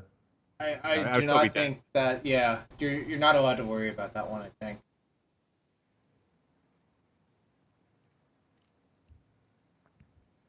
Yeah, and so now I actually am in the clear somehow, which I wasn't expecting. Well, I mean, it's more... Oh, and I guess this is a good insurance policy. Cards go up, cards go down, can't explain that. Oh, and Time Walk is just lethal. Yeah. No, we do not think Paradoxical Outcome is the best deck in Vintage. I mean, after saying... Yeah, after shit-talking PO extensively, it did, like... There was a PO mirror in the finals of the challenge on Sunday, I believe, so, you know. Cards got game. It wasn't. On Sunday, it was just Jeskai versus something in the finals. Oh, well, one of the challenges from the weekend, I think. Sure. It cleaned up in, but... all right, so against Sting-Pan Man, who... Usually it's Doomsday, right? Yeah, pretty sure they were on Doomsday. And have a nice hand here, but... you know, question of how to play it. Like, do you just fire off Ancestral? Do you preordain first? Do you hold up Flusterstorm to guard against like Ritual Doomsday? I hate playing defensively in these spots because the issue is if you had another land, I think you could justify it. But since you don't, the issue is if you wait and then you just don't draw land, then you fire it ends up and then it gets countered. It's like disastrous. So I would just fire it right here, probably if I were you. I also think, in general, Doomsday is better at sculpting a hand to pick that fight than we are. So I think either Ancestral myself immediately, force see what they have, or preordain to set up Ancestral with Fluster back up next turn would have been better than what I did, which is effectively just like trade my recall for a Flusterstorm. Yeah, that's... And drawing land, I think, is huge there. Yeah, I think my idea was, because I have Dig, I'm kind of happy trading off cards because eventually I just like cast this overpowered card draw spell, but I think recall is so good that playing that more conservatively would have been better anyway. Because if I want to force a trade, I still can, right? I recall, they fluster, I fluster back, they do something else, and then I go from there. And one thing I want to note, which I don't think is immediately obvious, I'm not sure trading cards is good for you, and let me explain why. I think their deck has a lot more cantrips than yours, so if you just trade all of your cantrips off, they'll just draw more cantrips while you draw like things like Bolus of Citadel and Sinks of the Steel or more mana sources. Yeah, they have more cantrips, and they also have more cards that directly translate into a win. So like Exactly, Doomsday, yeah. Necro, a tutor for any one of those, and so on. Also, I'm thinking at this point, after I draw the jet, I actually am one mana source of any kind away from just casting Citadel. So I'm looking for a spot where I can jam that with Fluster backup, ideally. So I scroll now, and I find Force, thinking... Yep.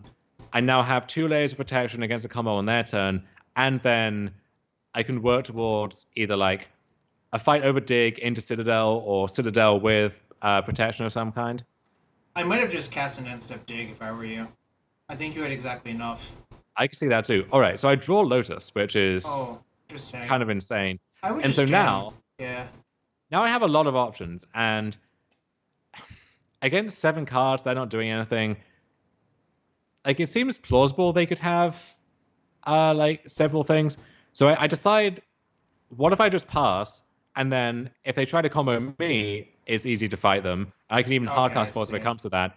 Or I can just incept dig and try and pick the fight there, and then untap and Citadel. That's reasonable. Yeah, they vamp. I let that resolve because I think generally in these spots, even though they could like vamp a Flusterstorm or something, because I have my own Fluster, I think it's better to just let them pick that fight if they want to. Wraith Psycho Wraith say go after they vamp is super weird. That was very strange, yeah. And I actually guessed at what this meant without really like going through the logic of it. But I was like, what if they vamped their own dig or something? And I don't know if they had the dig already, but then when they respond, I was like, did I read it, or should I have surmised that they had that anyway? I wasn't quite sure. All right, so focus on this exchange. I play dig, they cast dig in response. I let the dig resolve, I don't fight, and then they force to build my dig, and I let that resolve. I'm thinking, if I get to resolve Citadel, that might just be all that matters. And so if I draw a blue card, like I don't want to crack my Lotus, and I don't want to pitch my Fluster. So, like, let's say I do that just to fight over my dig. I'm kind of hoping just to find more protection, right? Right. And so I don't want to trade cards for a speculative look at cards that I already have. I draw top, and now this makes it kind of academic, because if I resolve Citadel and resolve top, well then, I just have bargain plus. I play the top first. This exposes me to daze to some extent, but it also means that I can flip the top immediately. If I draw a land, then that has paid for itself, but I now have the top on top of my deck. But if I do need to... But if I draw a blue card, I now have 2 protection spells instead of 1. So that was my reasoning there. And so I decide to jam, and it just resolves. Ooh, so okay, that's fine. Now Lou. I mean, their deck can... Yeah, okay. Well, that was a weird one, is how I would put that. Dom's discount bargains, indeed. Yeah, so sideboarding here, just Lavinia's Force Negation comes in. You left in 1 plow? I left in 1 plow because I know they have 2 opposition agents in their stock list. Yep. And Sphinx comes out, obviously. Yeah, of course. And so I figure this hand is like somewhat interesting. Maybe I'm meant to mulligan for, Force or Ancestral or something, because this is quite exposed to fast combo and also needs more to go right for it to do anything. They Oh, trapped this is you? interesting. Yeah, they trapped my top, that was not on my radar. I don't think I would have sequenced anything differently given that. Uh, Like, I'd rather have the Lotus than the top, right? yeah. Um, So now do you play Lavinia? I decided not to, and maybe I was like too drawn in by the allure of the Citadel. Um, I think I would I have played the figured, Lavinia, probably, but yeah, I see what you're saying. my issue was if I guess I get a card back off the Lantern too, but if I just have Lavinia, Fluster, an uncastable Citadel, and like 2 mana sources, that doesn't seem like a great spot for me. It feels like they can just work towards, Doomsday or whatever else at that point without too much trouble. I draw Time Vault, which really is not great for me. And now I'm just in this holding pattern where I feel like I can't crack the Lotus, but I also can't do anything to make any Right. meaningful progress. And this is actually where I mess up in a big way. So in It's not yet. Flustering this no, does no, no, nothing. no, it is now. So in response to this rainforest, I needed to crack my own rainforest just to guard against the possibility of. Oh, I mean, they could opposition have, agent. yeah, they could still Yeah, have I see. ritual agent, and I would have, but then if they go for ritual, I know exactly what that means, so I have to fight with Fluster. Um, as it happens, though,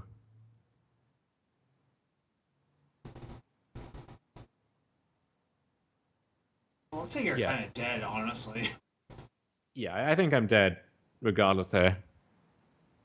Yeah, what happens is I crack this wanting to cycle my lantern, and then You in get response Oppo they agent. instantly, yeah, and I'm just done at this point. I mean, in theory, I draw key or whatever, I draw mana Yeah. crypt, I can still make it happen, Sure. but uh yeah, instead. All of your fetches are dead right now, which is an issue.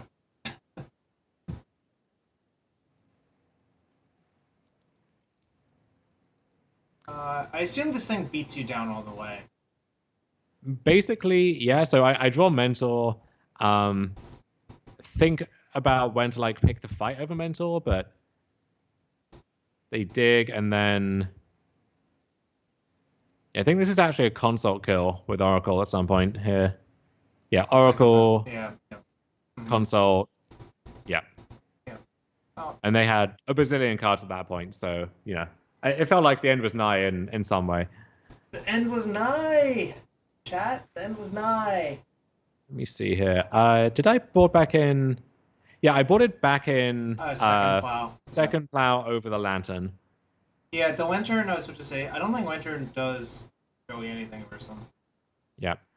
Very happy with this hand. Yep. Some interesting sequencing choices. Like, I want to get the saga out ASAP, but then I want to have blue mana up. I want to cast a scroll ASAP, but I also want to have Fluster up. So a few choices to make here. But I actually figure, I think, with the misstep, Yeah. I have misstep for ritual. So unless it's like Lotus into Doomsday, they would need fast mana Doomsday and then an immediate draw effect on 6 cards. And that just seemed unlikely enough that I wanted to take the shields down this turn and scroll while it's, as safe as it's going to get. So I agree with all of that. I think generally you have to take a risk one turn, and it's kind of better to do it much earlier right here. Ooh, and Fawn's an excellent draw. Yeah, very happy to draw that. Not playing out the saga just yet. And so I decide to recall and upkeep. They misstep. I misstep. Yeah, you missed it back. Yeah. The Fluster and Fawn both have more value. And they've recall and now. Oh wow! Thank you, Corticals. So they recall in response. I fluster back, so a massive stack fight here. Which actually, if they had trap here, I would get completely blown out of the water. But so maybe I should have considered that a little bit more. But I don't know if I meant to do anything differently with that in mind. I don't think I would. The issue is like there's a lot of issues with playing around trap there. I think. What I could do is let their recall resolve, then my recall probably resolves, and then I still have my fluster, and we just kind of go from there. Like I play Urza Saga, I hold up Fluster Force, and I have some other cards, like maybe that's fine, and guards against the worst case scenario there. But Ooh, those are bangers. yeah, so in theory, I could just news load out of the way. Yes, do get the newsletter out of the way. God, Windows 10 is hate it. Also, my cat is making life predictably difficult. Oh, Cat is Okay. cat clicking the button? No, it's just like writhing around on top of the laptop. So anyway, Good old Dom cat for y'all. yeah. So I can actually like try to set up just tutor for Tinker here or something. That being said, that walks into Fluster 2 if they were able to draw it. So they port in here. Okay, shuffle. Yeah. So Nope. what did I do? So do I? Yeah, I like this more. Saga pass because you have a bunch of counters. Yeah, I think I figured from this spot. I have Saga, I have Hardcast Force, and then Force Pitch Tutor if it comes to that. So 2 layers of protection there, and then I can just tutor for something if I need to. So it felt like I can afford to play it slow. Yeah, I think without the Saga, you probably have to take some sort of risk. But with the Saga, like, why do that, right? And this is the benefit to Saga. Like, I think I still win this game without it, but the fact that Saga lets you just take these reactive lines and force them to play into your cards is so nice. Doomsday doesn't really like playing into people's cards. They kind of want to like. Well, I guess they kind of have to, is the way the deck is set up, right? Yeah. Okay, so interesting development on this turn. They're not really doing anything, but I don't know if that's a sign of complete weakness, if it's possible strength, if like the one final piece enters the puzzle here. So I'm quite content to just pass the turn. What I don't want to happen is okay, so what I didn't want to happen was I cast Seal, they go for like Ritual Agent or something. Yeah. I have to fight over that, and then the coast is clear for them to play Doomsday. Like that seems like a kind of a disaster. I guess depending on what their hand is, I would still have like a Force Negation or something left over. But so in that case, should you even activate the fetch right now? No, and that's so as it happens, they cast Dark Ritual, and so I think like the issue here is I hardcast Force Negation on the Ritual because if I hardcast Force, I can't pitch. This is my own turn, remember? I can't pitch Tutor to Force Negation on this turn. And so I don't want that agent to resolve. So I have to do it this way. They fluster. And so I kind of feel obliged into... I guess I get to let this resolve and then force the agent, which is fine. Yeah. But it still does leave my defenses down. So hypothetically... the good part of this is they only have one card. So now you're probably safe. It's just, I kind of think you didn't have to initiate any of this and you should have just said go. Yeah, the issue is, let's say the card is Doomsday and they draw Street Wraith or Garsha or something, and then I've thrown away a winnable game. So I seal. I get Time Vault on the grounds that you have Fortificate Key or Manifold Key next turn. Yeah. Yeah, this Saga's going off, and Vault is an immediate win that doesn't get flustered. Yep. So or it would have to be interfered with by anything else. It would have to be Seal Sabotage from their deck, I think. Generally speaking. Basically. Oh, that's terrifying. Yeah, I was like, oh god, if they just chain the perfect sequence together here, I'm going to be kicking myself. And when they cast the Gush, it's like, oh god, is this the beginning of the end? But they just... So Storm count 5, but no. But they chose to action. shuffle off Ponder. That's a really good sign. I think it probably just means they have a bunch of card draw spells and not like much else. Yeah, I figure there's a chance that they found a force or something and this vault doesn't resolve, but as soon as it does, the game is over. So, how about we take a few minutes to get water? I know your cat is being a cat, so let's do that. And thanks for everyone being here, and thanks for the raids. If you're new here, hit that follow button. That's free to do. And I'm gonna get some water, and we'll be back for round 5 and round 6. Well, we have an audience. If anyone has any questions, just to fill the dead air here while Jarvis gets himself a beverage. Yeah, it's not technically 100%, but I have the 2 constructs, so that's going to be a much faster clock than Mana Crypt could ever be, even if I lose every single flip.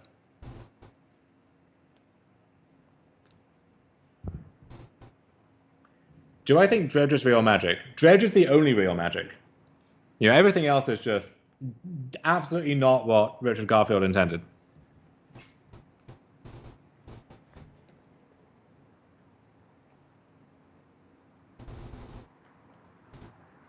Yeah, it's a little known fact that Magic actually started in 2005 with Ravnica, and that's why it's such an iconic set. Among other things, is that's when people. It's like Alpha didn't exist. Alpha was just like a myth, but Ravnica is when the game truly came into being for the first time.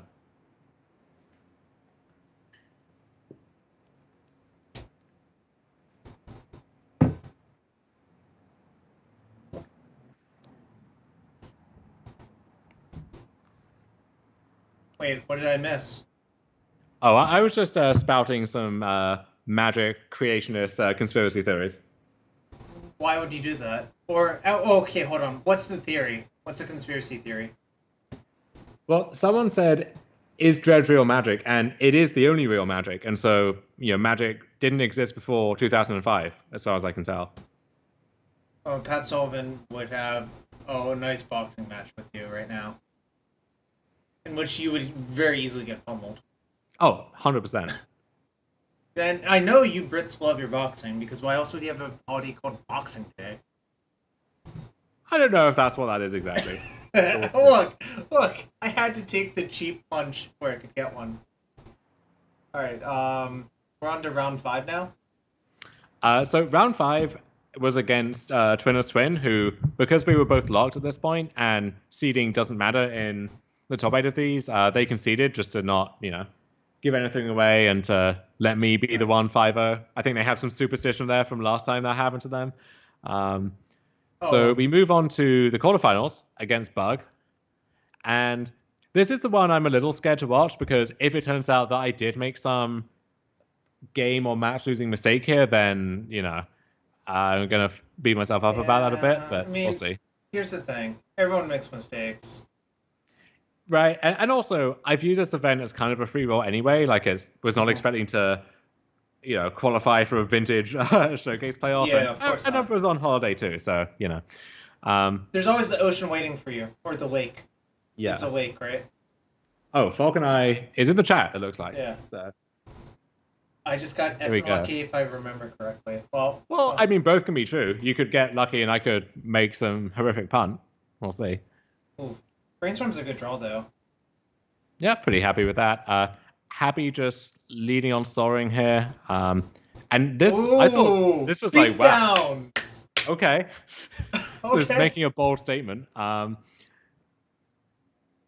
have you know, this past weekend in Cube, my average use of Black Lotus was to either play Vendilion Quick or True Nemesis on turn 1. I mean, hey, both of those are good uses of your time. So they waste me, and I'm actually kind of okay losing the C there, because I can set up this game. Can set up White Swords for swords and have the Saga left over to pick up the pieces, hopefully. So, and I decide I can afford to take a turn off now, preordaining for a second land, because that lets me double spell potentially. It's dicey if I miss and they have a second Wasteland, but a second Wasteland was going to put me in a bit of a tough spot regardless, I think. I really like doing that, because I think it's not dangerous for you to take 3 a bunch from their deck, unless they have Deathray. Yeah. Gonna watch my replay to see why the hell I did that. You'd love to see it. Yeah, so pretty happy with this setup here. Decide I want to expose the Saga now. If they have Force of Vigor, I can fight over it. And even if I do lose it all, right, we both have 0 cards. I get to sort this and then play Dig, so feeling okay about it. I decide to force the Tarmogoyf, and I'm thinking if I get through my upkeep without being force figured, then I am in the clear. And sure enough, I debate a little bit over whether I should dig now. Like I don't quite know what I'm digging for, but I also don't want to let this get flusterstormed or anything like that. Yeah, I would also mean phase the dig because I think just it getting like, what if they just like go blue source go like you cast something, they cast like brainstorm fluster. It's like just kind of a disaster to just not main visit. Right. This is kind of an interesting dig here. I decide to I go for Narset and another Saga on the grounds Love that it. like Yeah. I don't really need force here because this is a weakness of Bug, I think, is from these positions, there's no like one card that really swings the game in their favor unless it's, you know, Ancestral or Cruise into a bunch of other good stuff. Yep. And Narset is good against those, finds me more action, and then the Saga is an action spell in and of itself. So yeah, I think generally the way you should play is to just Jund them, and like, or the Saga is actually very good at Junding. Yeah. And, so Oof is a little annoying here, but they actually. Yeah, whatever. You have two. What, they blocked? It's kind of, well, it's more annoying for them if anything, because it shuts off their own Emerald. So, and they know that my board is only getting better. So, you know, the Oof is earmarked as a chump blocker here, and so now. Yeah. Well, one thing you could have done right there, I guess whatever, it doesn't matter. You could have upkeep vamped for just an artifact. Your Saga ticks up, play the artifact, and just attack for 14, right? Yeah, I was thinking about Vamp for Time Walk as well. Sure. So like set all of that up, but there's many ways to slice the buffalo here. Yeah. I'm not sure that's actually a saying, but I said it. Okay, for anyone listening who was easily influenced, do not slice any buffaloes. And if you do, it's Jarvis's fault, not mine. So I assume your opponent conceded to the Soul Idol here. Yeah, I mean, the game is over at that point. And so, sideboarding against Bug, Citadel comes out because if I'm resolving Tinker, is always going to be for Sphinx, effectively. Vault and Key come out because, you know, Saga is unlikely to survive against the Wasteland Force of Vigor deck, and these are unlikely to survive against the Force of Vigor deck. So actually getting these together is a little unrealistic. And then Narset comes out because even though it can be very good, it's pretty hard to defend, and it can be hard to cast sometimes as well if you're getting Wastelanded. Your deck doesn't have a lot of blockers. Their deck has a lot of creatures, so Narset, I think, is kind of a liability in these matchups. Yeah. So I opened this hand, and I'm feeling pretty good about things. Yeah, I mean, this is, like, not the nuts, but it's obviously in, like, your top whatever number of hands. Yeah. Oh, their hand... Wait, so the Ancestral... Well, so they had to load us to do that. So it's basically, you know, +1 card in the end there. Force of Negation is in our sideboard. But really, it kind of doesn't matter because I don't think Force of Negation is that good for Spug anyways. Okay, how do you sequence this opening? With, I guess I've kind of spoiled part of what I did already, but how would you set this up? I mean, we have a lot of issues now. I don't know. Personally, I'd probably cast Tonic Tutor, and I guess the issue is if I'm... Alright, so... The primary issue is Force of Vigor's insane versus hand right now, right? Yeah. And specifically since we played the Academy, it's going to be really debilitating if both of our Moxen get killed. That being said, I think I still cast Tutor for Ancestral and say go. Yeah, so I believe that's what I end up doing. And so I'm thinking, how do I thread the needle between getting my Saga to live through a potential Force of Vigor without downgrading this Academy too much? And so I play the Pearl. And so my thought here was, I kind of want to bait this out on this turn. So they have Force of Will. Right. So that's fine. That's fine. And I'm thinking, when you see this board of Academy 2 Moxen, if you have Force, it's so tempting to snap it off, right? And then maybe I can work something with these. I think the Force is pretty bad for you. Oh, now you're kind of... I mean, as it turns out, they just eat everything, and I... Oh, that's like a glimmer of hope. Maybe. Yeah, so I decide I'm going to try and jam on your grill. Oh, and I think I actually like end up clicking through my turn here or something.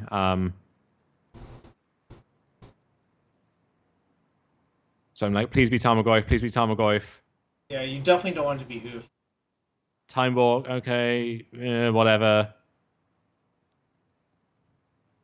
Still want to jam? I guess you kind of have to. Yes, they had the So they have one card left. card there the whole time. Falcon Eye, you had take that the CH Force the previous advertisement. turn, We will I'm donate assuming? 10x more. And the blue card? So it wouldn't have worked anyway? Just my own peace of mind there? That was a weirdly aggressive donation.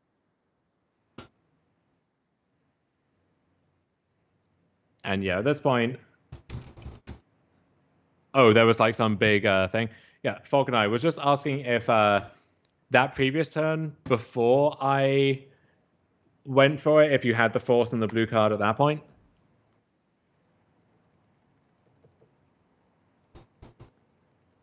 And yeah, now I'm just dead. Yeah, I mean, you have no permanents, you can't really do anything, because Quackdrift is, like, kind of insane, and, you got Junded. That's all I can say about that, right?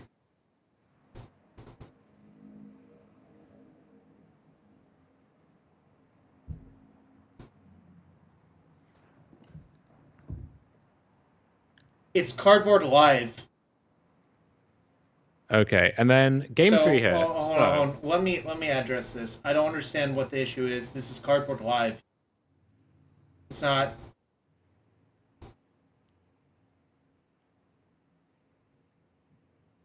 I mean, I also think it's kind of weird to go into someone's stream and do this. We should discuss this privately later. That's what I'm gonna say for now.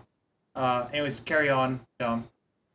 Okay, so yeah, this is our hand for game 3 here, and I like the look of it, but think it's however you play it. If you try and play it slow somehow, you're exposed to either like Oof or Wasteland or Force of Vigor. So hard to thread the needle through all of those. So decide to lead on Sapphire Preordain, mostly just looking for lands, effectively. I see Saga Forcible, so I'm thinking, perfect, right?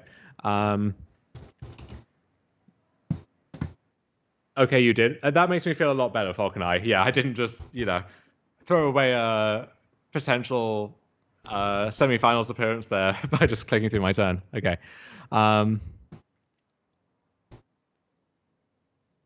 So I draw the Forcible in case I need it on turn 1. They probe me, see what's up. And now they Wasteland me, which is... You can tell how this potentially ends, right? Already? Like, I don't really have another choice here, I think. Yeah, you don't have any choices. Yeah, so they have Force of Vigor and Forcible, and now I just have nothing left. This is very unfortunate, obviously. Yeah.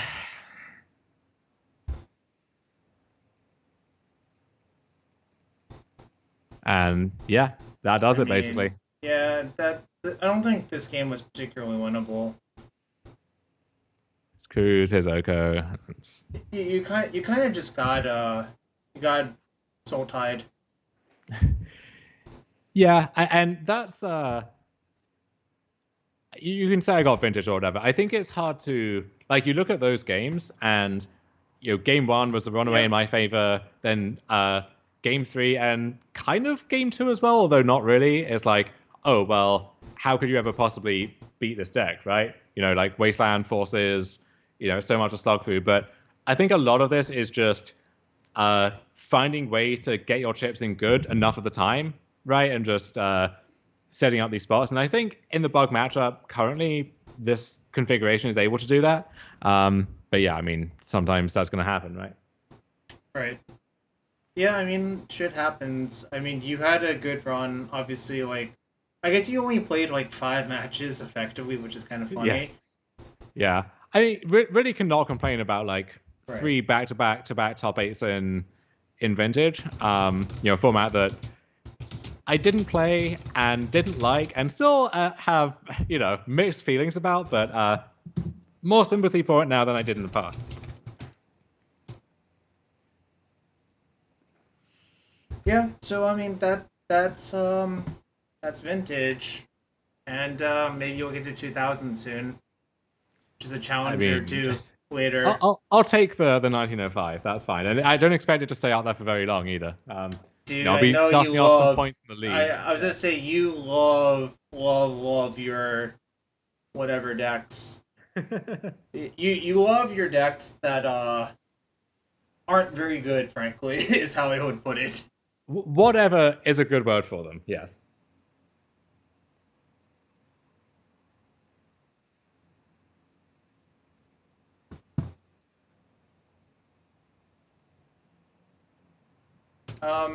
So what are your impressions of Vintage after having played that? I don't think it really changes my understanding of the format in a fundamental way. It seems like Jeskai is back for the time being, but I don't know if that's a cyclical thing or something more permanent. But I'll show the Oath deck actually that I was. Maybe it was this one. But you didn't have enough time, right? Yeah. If I come back to Vintage, I'll put some work into this, but honestly could use a break from the format there for now. Got lots of other formats to sink my teeth into. Standard finally rotating in about 2 weeks, so is excited. Is it 2 weeks? Oh, it's probably a little longer. I heard there was a delay with that thing, right? With the MTGO or some set release. So the Jumpstart historic set got delayed, so it should have been out already, but now it's yeah. And there's also just not really a reason to play Vintage outside of the Mana Traders, which ends tomorrow. So gotta get my last few rounds in there. But yeah, could use a break. Might dabble in the challenges if it's convenient. Although one of them is at 3 a.m. or something, so probably not joining that one anytime soon.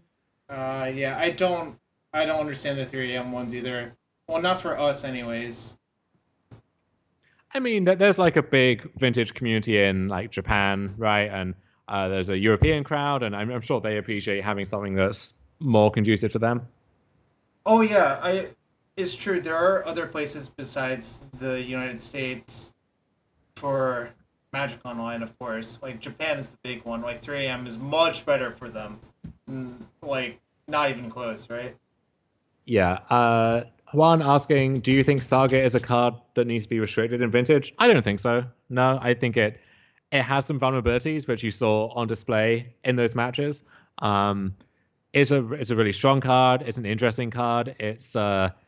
It adds new incentives in terms of like what cards you put in your own deck, what cards you use to beat that card. So no, I think it's perfectly fine. Yeah, I think the cost of putting Saga in your deck is actually not zero, and I know Justin was ranting about that as well, because it does introduce some more mana-based denial vulnerability into your deck, right? Because, like, if you get that in a Mox Force of Vigor, the game is essentially over if you're not in a position where you can, like, come back from that. Or, like, even Wasteland's kind of good versus the card, because if you waste a different land and you just have a Saga and, like, one construct, like, who cares, right? You're down so much that you're probably not able to come back from it. A lot of situations like that I've seen come up with Urza Saga.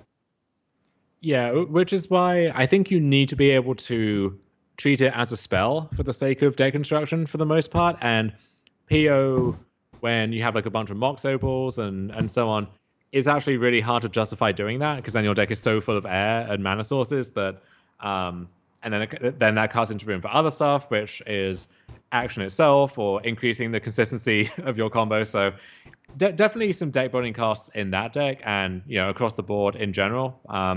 So yeah, it's a great card that you have to work for, which I think is the perfect spot for a card in Vintage. And like this is a format where you get to pop off that third chapter and find Black Lotus, right? Like that's so cool that you actually get to do that somewhere. Yeah, there's not other formats where you get to do that. I mean, the Lotus Bloom thing, people are like, yeah, it works. I'm like, are you sure? I'm like, no, it doesn't work. Anyways, I kind of wonder about how good Doomsday is when you see Discover and literally not playing it. That's like a big Right. question mark to me. But then it's still like two of them still made top eights. I'm like, all right, whatever. Maybe Discover and just got bored, you know? Yeah, they were in a modern prelim or something the other day. I was like, wow, do they have some secret source for this format? Or because there's not Yeah. really a direct read across for Doomsday, right? Like, there's the ad nauseum deck, but that isn't great, I think. So, who knows? Got bored of winning is a good way of putting it. That is probably the best way of putting it. Yeah, I don't know. I don't know. I am glad you picked that deck, and honestly, the deck you played looked like it fit your style and what you were trying to do in the format.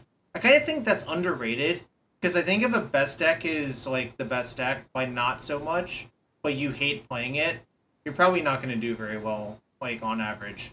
Yeah, I thought there was a decent chance that either Jeskai or Bug was the best deck for this event, and Oh I was yeah, just not going to play either yeah, of yeah. those. I know you. You're like Jund. Fuck that. I'd rather do And, anything else. and honestly, like, maybe I could talk myself into spinning the roulette wheel with Bazaar or Sharps, although Yeah, spinning yeah, out on yeah. Bazaar would have been an awful bet for this weekend. But I, like maybe yeah. Golo Shops is good, but I actually so I tried to fake people out by playing Shops in a prelim and like 4-0'd very easily and thought, oh, maybe Yep. I should just actually play Shops. Although now I've kind of telegraphed that by doing well and getting it published. But who knows?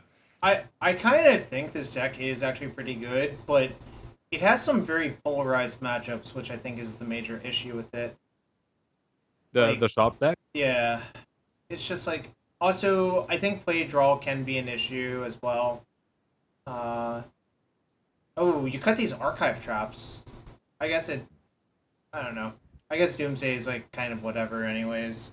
I also think what matters in that matchup is more spheres more than anything else, anyways. So, not even sure you need the archive traps, right?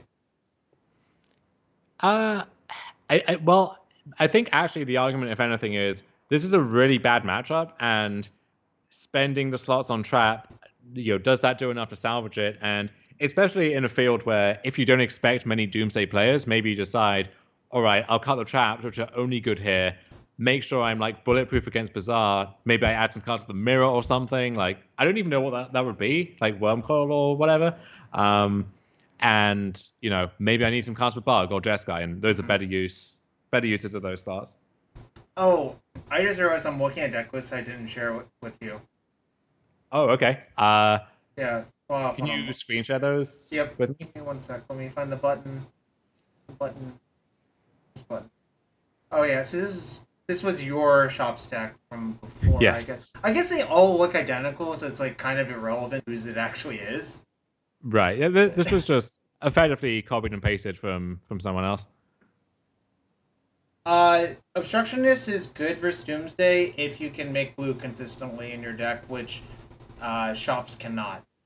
Well, their shops version kind of can because Yeah, that's true, Spire of true, but Industry and yeah. yeah, but I mean, this deck, if you wanted to play an anti-shops card, it would actually have to be Archive Trap. I'm not convinced that's like the way you actually want to go about things, but whatever, right? Right.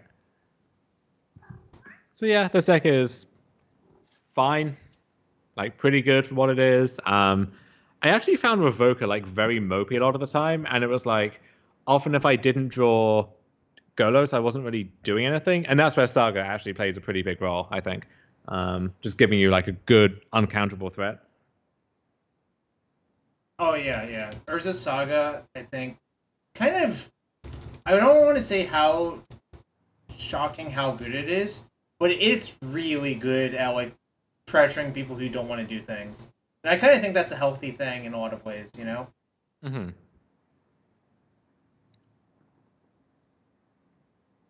Uh, Trying to think about what else. I don't know. What would you play if in a not super weird metagame? Would you just play the same deck again? Probably, yeah. I think Yeah. it's. I would need to work on the Jeskai matchup. I think. Um, Like that one is that's a little shaky. Like this is the kind of deck that Jeskai is set up to exploit pretty well. So we need to find a plan there. Like maybe you end up actually losing the white for red or something if you think that helps you in that spot. But I don't know, something to think about. I did actually, if the Mythic Society like weekly vintages were still going, Yeah. at one point I was going to play Didgeridoo with Urza Saga because it turns out that you have an uncountable land that finds your uncountable show and tell that puts in your gigantic Minotaur, and what are they going to do about that, Jarvis? You can't Pyroblast I don't know, Morag or whatever it's called. But you can Source of Plowshares it, and you can Karakas it. Whatever. I mean, dude, if you were playing Jeskai, is that what you really want to be doing? With these, I mean, it's what I want to be doing, but I don't know if it's a good idea. You know what? They don't even play max Source Splashers, so maybe you can get away with it. They only have 3. That person only has 3. Does this person no, they all have 3 for some weird... Have you noticed this? There's like a weird Echo Chamber in deck lists a lot of the time. Oh, definitely. Yeah.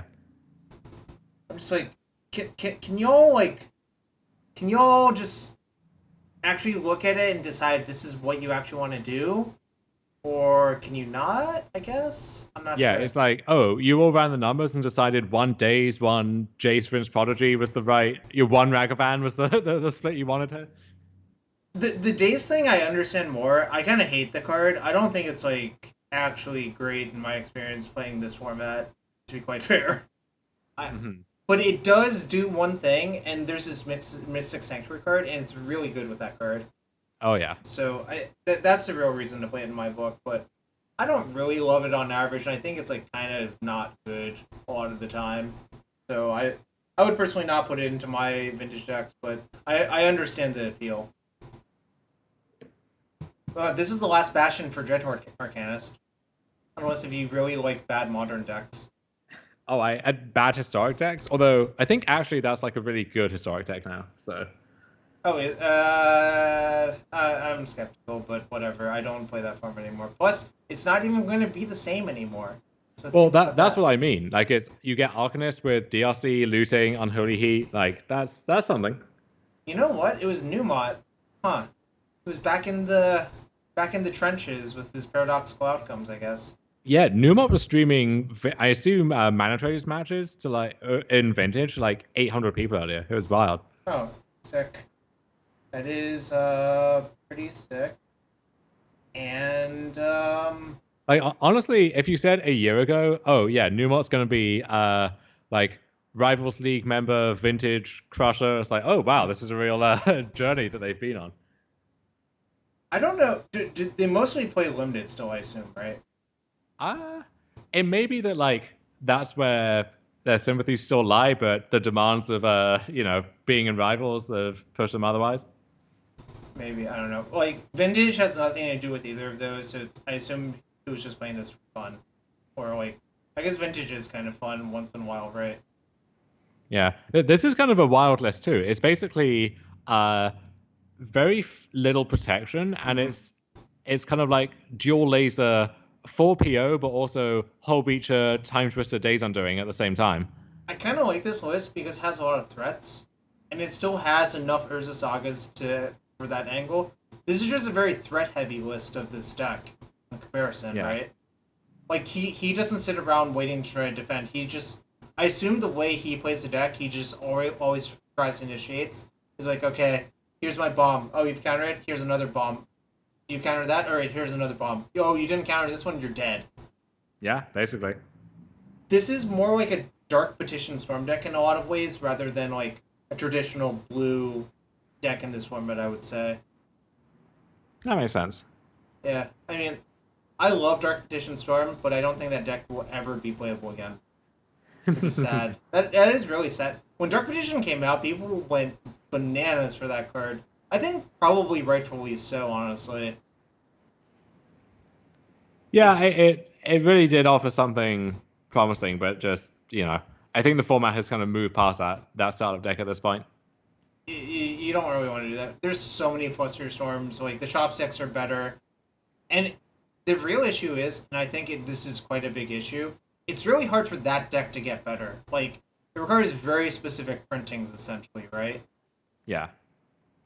Because it's kind of a tight deck list as it is. So, like, where can you make the gains? It's like, I don't know, like, what could they even print that they're allowed to print? Yeah, I guess it would take the kind of card which, like Dark Petition itself, just basically doesn't do anything in any of the small formats, but just happens to fill a certain niche in Vintage. Goblins! You love to see it. I mean, it's playable, I guess. The thing I hate the most about this deck is actually putting Mental Misstep into the deck, but I don't Why know. is that? Because I kind of think you should just be trying to do your own thing and ignore them instead of playing like a very conditional 1 mana counterspell. I mean, you are for the most part, but at some point you run out of good goblins to put in the deck, and you just have to, fill it out somehow. Like, Have we run out of good goblins to put in the deck? oh, long since run out, Jarvis. Like, look at some of these. Look at this motley crew of goblins we have here. I don't think there's many motley crew. Like, most of them actually serve a purpose. They do. Like, Goblin Wacky is kind of a broken card in some ways. I mean, the Snoop is obvious because it's your kill. Does this count as NBC goblins, Jarvis? I mean, Torch Courier is a bad card, but you need it for the kill, so you're not allowed to cut it, right? It means that you get to play Doomsday on a creature for 2 mana. It's broken. I mean, let's be clear. The problem card here is Goblin Recruiter. None of the other cards are like actually the problem, right? Yeah, I saw someone ask why Goblin Recruiter was on the ban list in Legacy, and it's like, well, you will find out very quickly if you if you decide to remove that one. What happens is if you unban it, you play this deck in Legacy, and I think it's extremely good. And it also has probably the best backup plan of any of those weird combo decks. Like, the problem with Doomsday is I think it doesn't have a good backup plan. But if you just build Recruiter Goblins, its backup plan is attack you with perfectly reasonable goblins. That's like, is that even bad? The answer is no, not really. And in the games where they like Pithing Needle your Snoop, you're like, okay, I'll just Recruiter for a bunch of Ringleader chains, and then like, how do you ever win? Because each of my Ringleaders is a draw for. Yeah, it is a real treat to play with Recruiter, although there's a good reason this is the only place you get to do it. Look, as someone who's actually played this style of deck in MTGO Classic, it's not actually fun to have to play with Recruiter in your deck. It's just kind of tedious, honestly. Did you see Jacob's tweet asking about Recrosser paths in Paper Modern? Yes, I saw that. I'm just like, why do you have to do this to me? Why do I have to think about this thing that I really don't want to think about? And it's like, really not that interesting, because like the type of person who wants to play that deck in Paper, I don't think he is even going to think about that shit. Like, I'm sure Sodek has done some Galaxy Brain stuff, and yeah. Fine. I am off it 100%, and you cannot really make me play Goblin Recruiter in MTGO, and I don't. What if it was a donation incentive, Jarvis?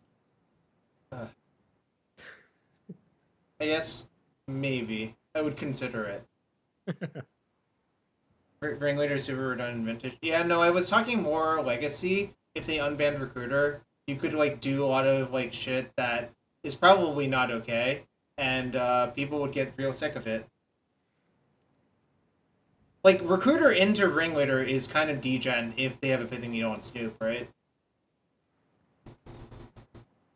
Also, yeah, it would be Food Chain all the way down. I would absolutely register Food Chain if they let me play with Imperial Recruiter. Because, like, it's pretty easy to just kill your opponent from any board state with those two cards, right? Yeah, that kind of, like, creature combo deck that just does those wild things, that might be my favorite deck type in all of Magic. So. Yeah, but it's only been legal very few times, right? Yeah. Let's see, what's next? Food Chain Goblins obviously had... I think it was PT Tinker that deck was legal, right? But it turned out that deck was worse than casting Tinker for Mindslaver. It's kind of wild. If you go back to the extended list in the early 2000s, especially when like dual lands were still legal and so on, there was a bunch of time where like people just kind of showed up with whatever deck they liked, and no one really iterated on the format at all. And so, and Magic Online wasn't really a thing at this time, so you had this like gigantic unknown format that no one was really mining the depths of. These are the top 8 decks from this tournament. It doesn't actually have the person's name on them, but I do remember. I think this was Nassif's deck. Oh, Nassif was in this top 8? Yeah. But dude, why are you doubting him? He rated us. It really just goes to show you, Tinker was left untouched, and they printed Mirrodin, and of course the format's just gonna break. Like, just think about it that way, right? God, imagine getting to play with 4 Tinker. Jeez. I mean, you basically did. That's the joke, right? You have Mystical, Vamp, Demonic, Imperial. You have 5 in your deck, friend. 5 Tinkers is a lot of Tinkers. They actually only let you play 4. I should be banned. Yeah, probably. And I really like this PT for all reasons, because people who tested better than other people. The people who had Phyrexian Processor in their deck did not get all the way through. Yes, because if you get Mindslaver, they just tinker for Processor and they pay your life and you're dead. So basically anyone who had this card in their deck, I think they just didn't get all the way through the testing process to figure out, like, okay, you actually did achieve step 1, which is play Tinker. Step 2 would have been to figure out, okay, other people are going to figure this out. How do I not die to a Tinker for Mindslaver in game 1? And the answer is to cut all of that card from your deck. Yeah, to be fair, I think if you get Tinkered in game 1, you're going to be... Or you get Mindslaver in game 1 and you have Tinker, you're going to be pretty far behind regardless. But yeah, no reason to make that a sure thing. Didn't the champ win by paying 1 more life in the mirror? I don't know if that's possible. Oh no, he was playing against Nassif. Nassif didn't even have Phyrexian Processor in his deck. I think Mason is thinking of the World's Tinker mirrors or something. Yeah. In Standard. Because that was the thing you could also do in Standard. Yeah. That was.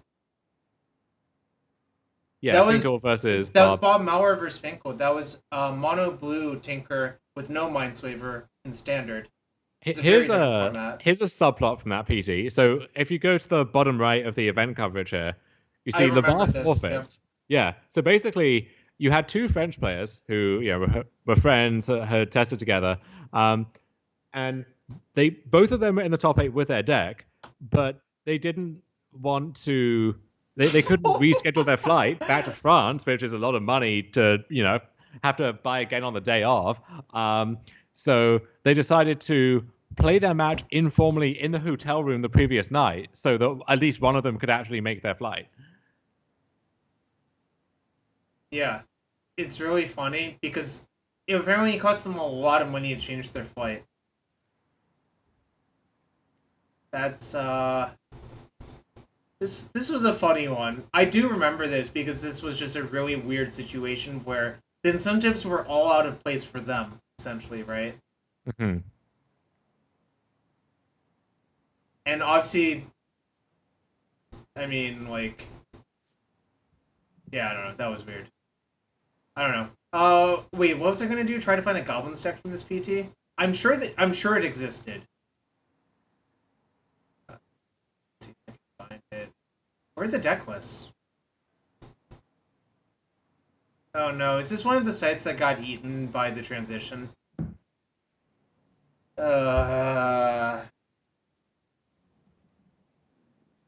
Was it? I'm trying to think who it was. Oh, Mike Zaun? Oh, no, that's vintage. I'm really trying to find this deck list. I want to say it was Jin Okamoto? He put accelerated goblins, but... Oh, yeah. Yeah. So you're on top of this, Jarvis. Well, I'm trying to find the deck list. I remember that name, and I definitely remember... I remember it being on this page probably about a year ago, is what I would actually say. Okay, I found a CFB article, The Return of Goblins, The History of Goblins. The Return of By Goblins. Frank Carson. Oh, that's a nice one. Oh, this is actually, Gregor Petric Maritich, 18th place at New Orleans. I don't know if there was a list that did better. But yeah, this deck actually also had Goblin Charbelcher on it, so very on brand here because you could stack your deck with Recruiter and just put 20 goblins on top, and Wait, then this was Gurga PM on MTGO, right? yes, yeah. Yeah, I recognize that. Oh my god, we main deck naturalized because this format has really messed up Okay, incentives. check this out. Main deck, 3 naturalize, and then sideboard 4th naturalize, 4 pillage, 3 rack and ruin. Yeah. I also like there's only 2 food chain because they're like, yeah, we don't want to pass the turn, or we only need food chain every so often. We'll just go into the Goblin Charbelcher instead. Yeah, there were some wonky numbers in this deck, but I guess it's hard to actually fit everything in there when you need 3 naturalizers as well. But they also have 4 pillage. What the hell? Is our plan yeah. to just have literally every shatter in our deck post board? Eli, feast your eyes on this deck. It's quite the sight. This is a weird one.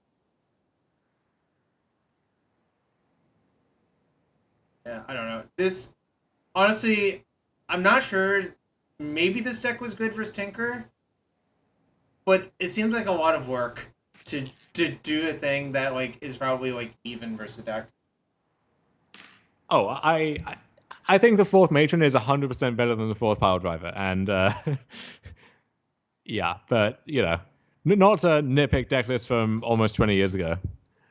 It's only 18. I said almost, Jarvis. You're a mathematician. You know what that means. Yeah, I do. God, I'm so tilted that the deck lists are. I know they were on this page before. I'm so mad. You know what I can do? Pretoria New Orleans 2003 deck list. No. Maybe this is it.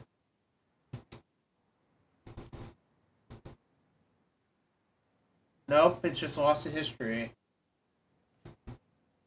This is really sad.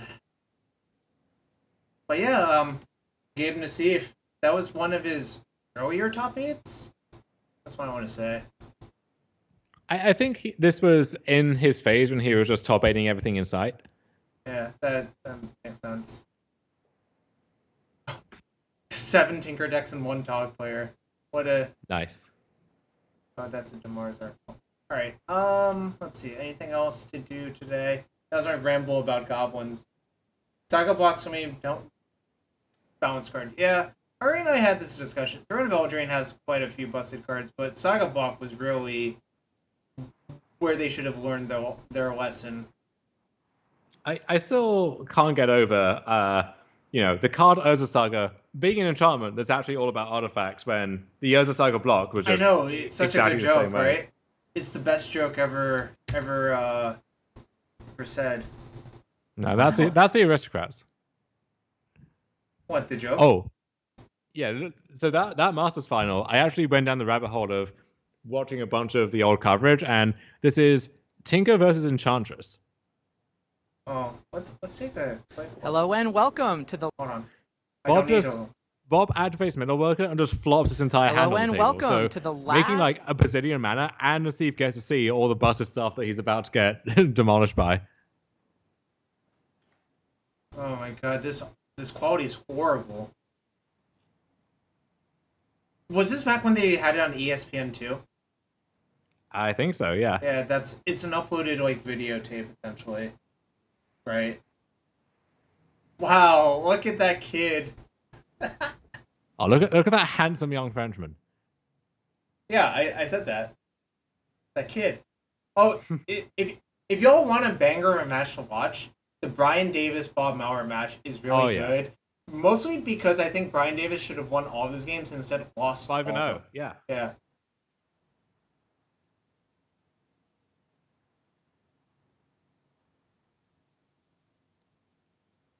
I don't remember this match, which is kind of rare for me. I usually have all of them on lockdown in my head.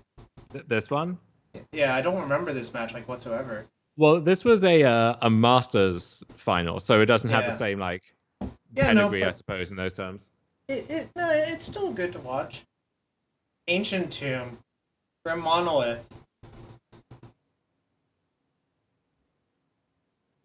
I forget. Is it you who loves Metalworker as a card? I'm into it. I'm not really, because I think it's like The real reason I'm not into it is because it's actually aged unbelievably horribly in Legacy. Yeah, But it's kind of unfortunate. it's really just not very good, which is sad. But oh, you notice how I turned off the sound immediately, right? Well, I'm just watching on the Skype Yeah. screen share, so I can't hear anything No, regardless. I turned it off because you know who's talking? Who? Bjor. Oh.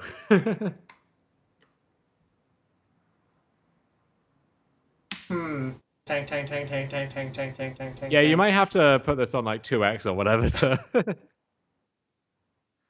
You're right. I forgot. Some 2x chewing going on. Ooh, exploration. That card's a banger. I do remember. Do you remember when the rules work differently with Words of Wind plus exploration? Oh, where you would essentially get infinite land drops? Yeah. Basically, for all of you who don't know, exploration used to be a growth spiral, essentially. They have since fixed that, probably for better, because it was really not a very intuitive role. Okay. I have all of these. It's a processor, a Thread Dynamo, and a Mastercore, it looked like. Yes. That's a processor, I assume. And then we're going to get a handy little number.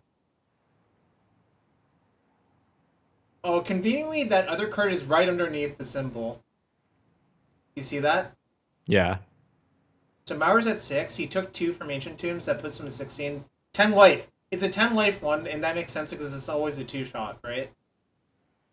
Yeah, that was the go-to if there were no other, prevailing factors. Cycle Cloud of Fairies is our turn 2? Yeah, that ain't it. That is not it. Also, know how bad the mana bases were in this format? Yeah. Where like this Enchantress deck, there was no fetch duel setup at this point. So we got some forests, we got some islands, and we've got Yavimaya, and I hope that's good enough. One of these decks is not like the other. That's true. One of these decks I do not think would be allowed ever in Legacy, and the other one is basically completely allowed and no one plays it, right? I wouldn't say no one, but very few people play it. Oh, I have a soft spot for Enchantress. I do too. It just has aged critically poorly is the issue with it. It would be kind of wild if Nassif just beats the opponent next turn with the Growthy Enchantress, which is hypothetically possible.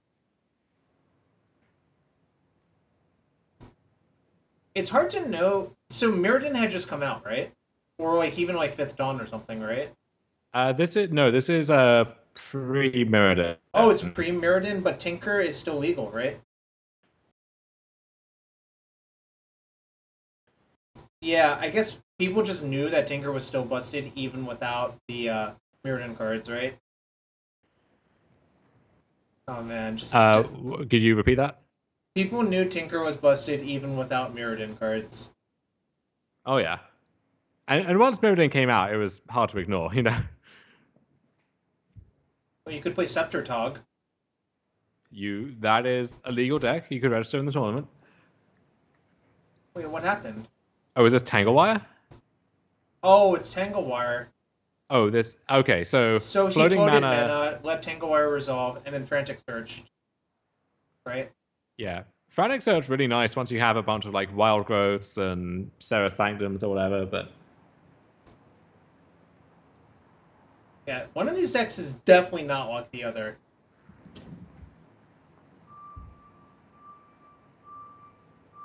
I don't know. I kind of find it really weird that. What was I about to say? Yeah, this is sweet. There's a lot of really good old matches to watch on YouTube, honestly, if you go down the rabbit hole. Yeah, I think the user that has a bunch of them is Ancient CS with a space in between. And they have a playlist which is just a bunch of old PT and Masters coverage.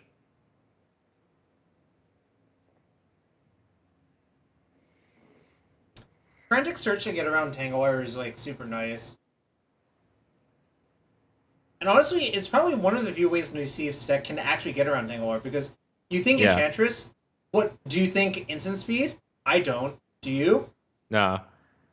How good do you think Frantic Search would be in Legacy? Very good. I mean, like, I don't think it's busted, but I think it would be extremely good. And the other problem is, I think the decks it goes in are really not fun for anyone to play against as well. Sure. I think the major deck it would go in would just inspire people to try High Tide again. And it's just Which like, I don't think it would be good, but I mean, maybe there's some like Frantic Search Gaia's Cradle deck. I find that skeptical, honestly. Oh man, look, we're going off with Wild Growth. And that Seal removal buys a turn. Yeah. Yeah, when Urgothian when Enchantress's Presence and Sythis were spoiled for MH2, I think that was one of the first decks Steve tried in Modern. Which is not surprising, right? Wait, did it say who won that first game? I assume No, it was it looked like Nassif actually. But who can tell? Frantic Search into Uro has been called. Ooh, yeah, maybe it's really not okay for other reasons. I mean, Uro's not even that good in current Legacy, right? So maybe it needs the help fine. again. I mean, Let's go through the shuffling, see who actually won that first game. do you think you'll say it? Malware leads 1-0. Never mind. I guess we Okay. couldn't come back enough. What is that? Is that Overgrowth? Is it Overgrowth? I think it's Overgrowth or Fertile Ground or like one of those. So, Fertile Ground. The Worker. Yeah. Anyways, I think one thing I would try if Frantic Search were legal is I would put Frantic Search into my High Tide deck and also put Echo Vions into my High Tide deck, possibly. Oh. But- Frantic Search Arclight Phoenix? Is that a thing? Oh, yeah, maybe that's just better. Never mind. I don't know. I was going to be so excited for that deck if Gitaxian Probe had remained legal. It's probably for the best that it didn't. Okay, here's Stroke of Genius for 8. Or thereabouts. These decks really are not the same power level, are they? Well, you can play an enchantment and draw 1 card, and I can play a Stroke of Genius and draw 8 cards, which I will then reveal to my Metalworker. It's just kind of insane how bad the win cons were in this Tinker deck because Mirrodin hadn't come out, right? Right.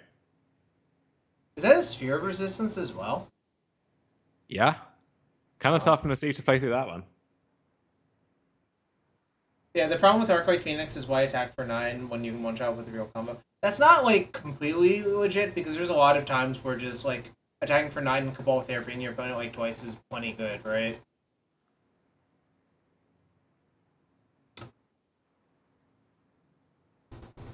Well, the games where you short combo, I think Arclight Phoenix is a lot better, but, you know, it's just a matter of how often do you think that is, right?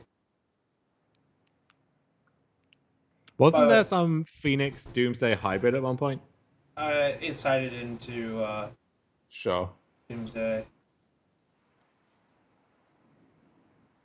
Yeah, I don't know.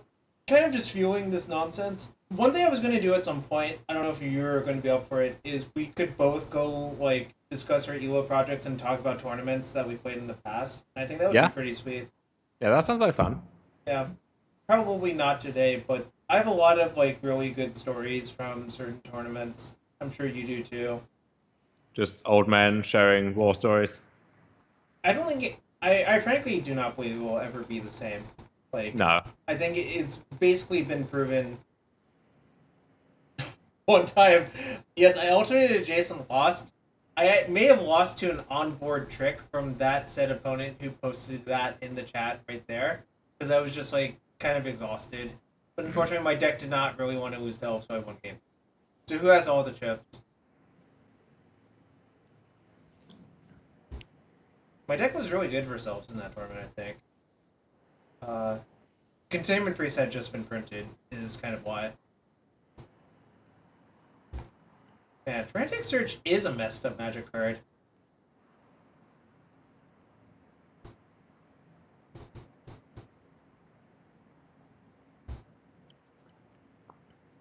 Yeah, I think Chapin said the best deck he ever played at a tournament was the Urza Block PT, where he was on this like Snap, Cloud of Fairies, Frantic Search, Gaia's Cradle deck, and then the deck got stolen from him with a few rounds to go, and he like had to Rebuild take a it. match loss or something before he could rebuild it, and yeah, so that's like the one that got away. Imagine having to rebuild that nowadays with Guy's Cradle being the Oh, price. It is. God. I'm just like thinking about it. I'm like, I'd probably just rather take the L.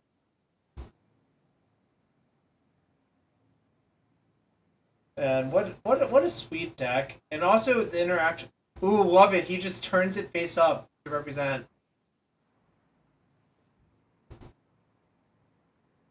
I guess they knew. That's like the Wirewood Symbiote trick. You have to pass? That's not what you're supposed to do on that board state.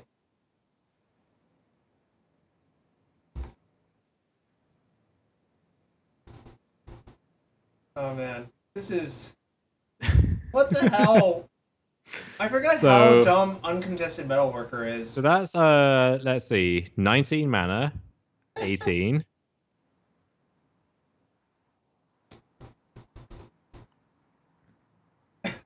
Matt is saying to see if he's just sucking his thumb. 26, 27, 28.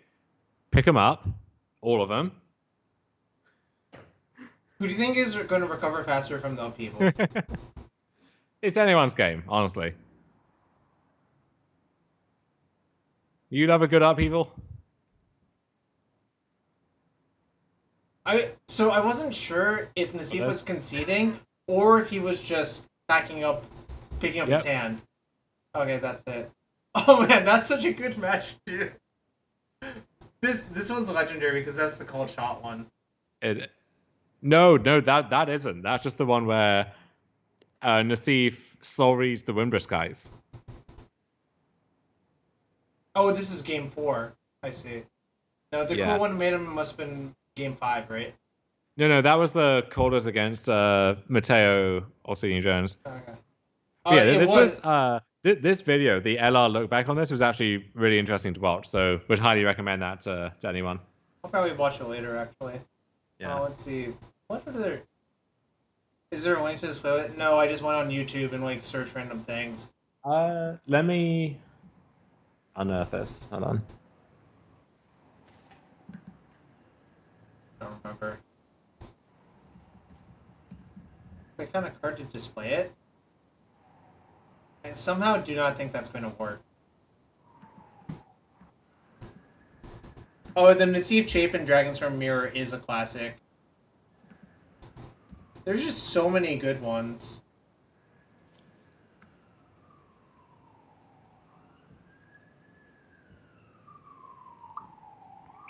Yeah, definitely should make this the focus of a stream at some point. Just watching every single one on that? Well, not every single one, but, you know, highlights. Oh, Tommy Hovey, Alan Comer. I don't know. Was that when he was playing Grow? Probably? Or Turbo Xerox? Or was it limited? This was limited. Yeah, some of these are limited, which is, like, kind of unwatchable. Well, it depends on what kind of personality you are. I find it charming. Sure. But, like, Mirage Block Limited, before the sets were designed for draft, when you barely know any of the cards. No, so, you know. So Mirage Block was actually the first one that was designed for draft. Sure, but, you know, using that as an example. Yeah. What's the main deck Pithing Needle for? I don't know. Just whatever. Windbrisk Kites, probably. Yeah, there was like a Johnny Vengeance and stuff in that format. Just a lot of random stuff of that nature. This is like... Look how much nonsense is subsidized by the mana base, is what I really wanted to say. It's just like, God, why did they do this? It's just there were versions of this deck that had Cloud Thrasher, Crawl Ultimatum, and Wrath of God in them at the same time. You also forgot Baneslayer Angel and Negate, which is the version I played PTQs with. Mm-hmm. Like, I remember playing 3 PTQs, they were all 9-rounders and going 7-2 in every single one of them. And if you think about it, that's actually a pretty good record, but it wasn't good enough. That makes sense. I used to side with Identity Crisis for these mirrors when that card came out. Because, like, what would happen is you could just, like, Mind Twist someone and then they could never win. Yeah, we've got a. I think this list has the Maha Davis. Maybe. Oh my god. Maybe we'll try that at some point and go over Evo Project. I don't know. There's a lot of old man shit we could do. Yeah, the Maha Davis match is just. It's quite something. And the best part is how, like, the crowd is audible, just gasping at Davis's mistakes, and then the commentators are just slagging him off and also, like, shushing the crowd at the same time. It's, yeah, wow. Yeah, the crowd in that one was something else. I don't think they would allow that sort of shit anymore. It's just kind of they try to keep the crowd away from the spectators or the competitors nowadays, pretty much. Well, there were a few points where like the crowd just went wild and the opponent's like, "Shit, you top pick. What do you need?" And the guy's like, "Yeah." Like the problem is when the crowd goes wild like that, it's like impossible to disguise, right? Oh, Kanali Shuhei is great for a different reason. Yes. I actually did watch that one recently, and it is the reason that it took pros so long to get into the booth. Because basically, Osip is not kind to Pierre Canale, who ends up winning that Pro Tour, even though like some questionable plays did take place. Let's see. Yeah, I don't know. I think I'm probably about ready to call it. We had some good nonsense going. There was a lot of nonsense that occurred on this stream. But before As we always. go, Dom, tell us about what you've been doing with your content lately for the fine folks at home and where they can find you. Just same old running weekly for SUG, podcasting weekly with Ariel about modern for SUG. So find that there or wherever you get your podcasts. And yeah, probably going to do a write up about the vintage showcase and like preparing for that deck choice and so on. Just not too much that's different from what we went over here, but different medium allows for different things. Sure. Can we expect to see that on StarCityGames.com? No, okay. Absolutely not. I was going to say, knowing Cedric's content guidelines, I would have been shocked. But there's aren't. It's not 0%. It's just less than 10%, right? It's that's the equivalent of me drawing the Black Lotus in my draw step or whatever, Oh, so it's like 1 out of 53 or whatever. Yeah. Right. Well, that's cool. Anyways, I'll probably be back Wednesday or Thursday. I don't know about you, but it's great to have you all here. One last thing. We have to pick someone to go raid. Well, no, Jarvis. What we have to do is pick someone to open a chest, and that's you. So let's go. Fine. No one subbed though. I'm breaking the rules. All right. I guess I'll finish this because so many of you are here. We're low on chests. We got to get back in the trenches. Oh. God, I remember this card for a lot of reasons. People were convinced this card was going to be busted. I'm just like, this card is not very good. By people, you mean Travis Wu? Was Travis Wu obsessed with this card? Oh, yeah. It was a whole thing. There's so many things I hate about Renowned, but okay. First off, the thing I think I hate most about Renowned is it's kind of indistinguishable between putting a +1/+1 counter on a creature or renowning it. I think it's like actually awful. Yeah, it's that. There should be a distinct market that isn't something which is ubiquitous in the game, basically. Do you have any other stories about this card, or did I kind of just ruin it? I mean, people liked it. It sucks. Never saw play anywhere. All these things you've said are 100% accurate. All right, fine. I'll open one more, Dom, because that one was so bad. You browbeat me indirectly. This one's not much better. All right, Bandon EDH. I'm correct, right? Yes. Card that is honestly, why did they print another cycle of these cards? They fucking blow to play with. Like, it seems oddly fitting that like Strixhaven as a set completed that cycle, where it's like, was anyone actually asking for this? No, Port Town. You mean Sport Town? Sport Town fucking blows to play with. You do not have to finish the cycle all the time. And I will give many examples of that, Matt, if you force me to. Go on then. Okay, Nimbus Maze, Okay, point taken. Point taken. River of Tears, Grove of the Red Sure. Willows, the Allied Horizon So canopies. really, all of them except for I guess Graven Cairns is fine, but Yeah, Graven Cairns has all 10. That one is. And- yeah. We need to get the other 4 Horizon canopies at some point. Name 7 examples. Oh shit, that would be a little bit harder. Wasn't Volcanic Island not an alpha? Yes. All right, Correct. I'm stealing that one as a fake one. But if you force me to name 7, it's gonna be a lot harder. There's an oddly specific number as well. Yeah. Dark Order Catacombs. There's 5 of them. That's a cycle. Right? All of the Allied card ones or an Odyssey block. Yeah, there's no enemy colored ones, and for good reason. We don't really need them. No. No. All right, let's All pick right. someone to raid. Yes. The nonsense has been completed. All right, we got. We might need to refresh because we were raided by Oh yeah. Nassif, right? So I don't know how that happened. All right, Teamer Rhinos. I'm off it. Jun Guy is back. What? no John guys in this channel. Okay. You're Absolutely anti-Jun. not. Legacy Sneak So- and Show. I'm off it. They might- Okay. oh, Okay. Kane. All right. Yes. Y'all stick around. Kane's playing, I guess, Twiddle Storm. Yeah. Kane, great streamer, great music, chill vibes, good cats. So enjoy. Oh yeah, good cats is important.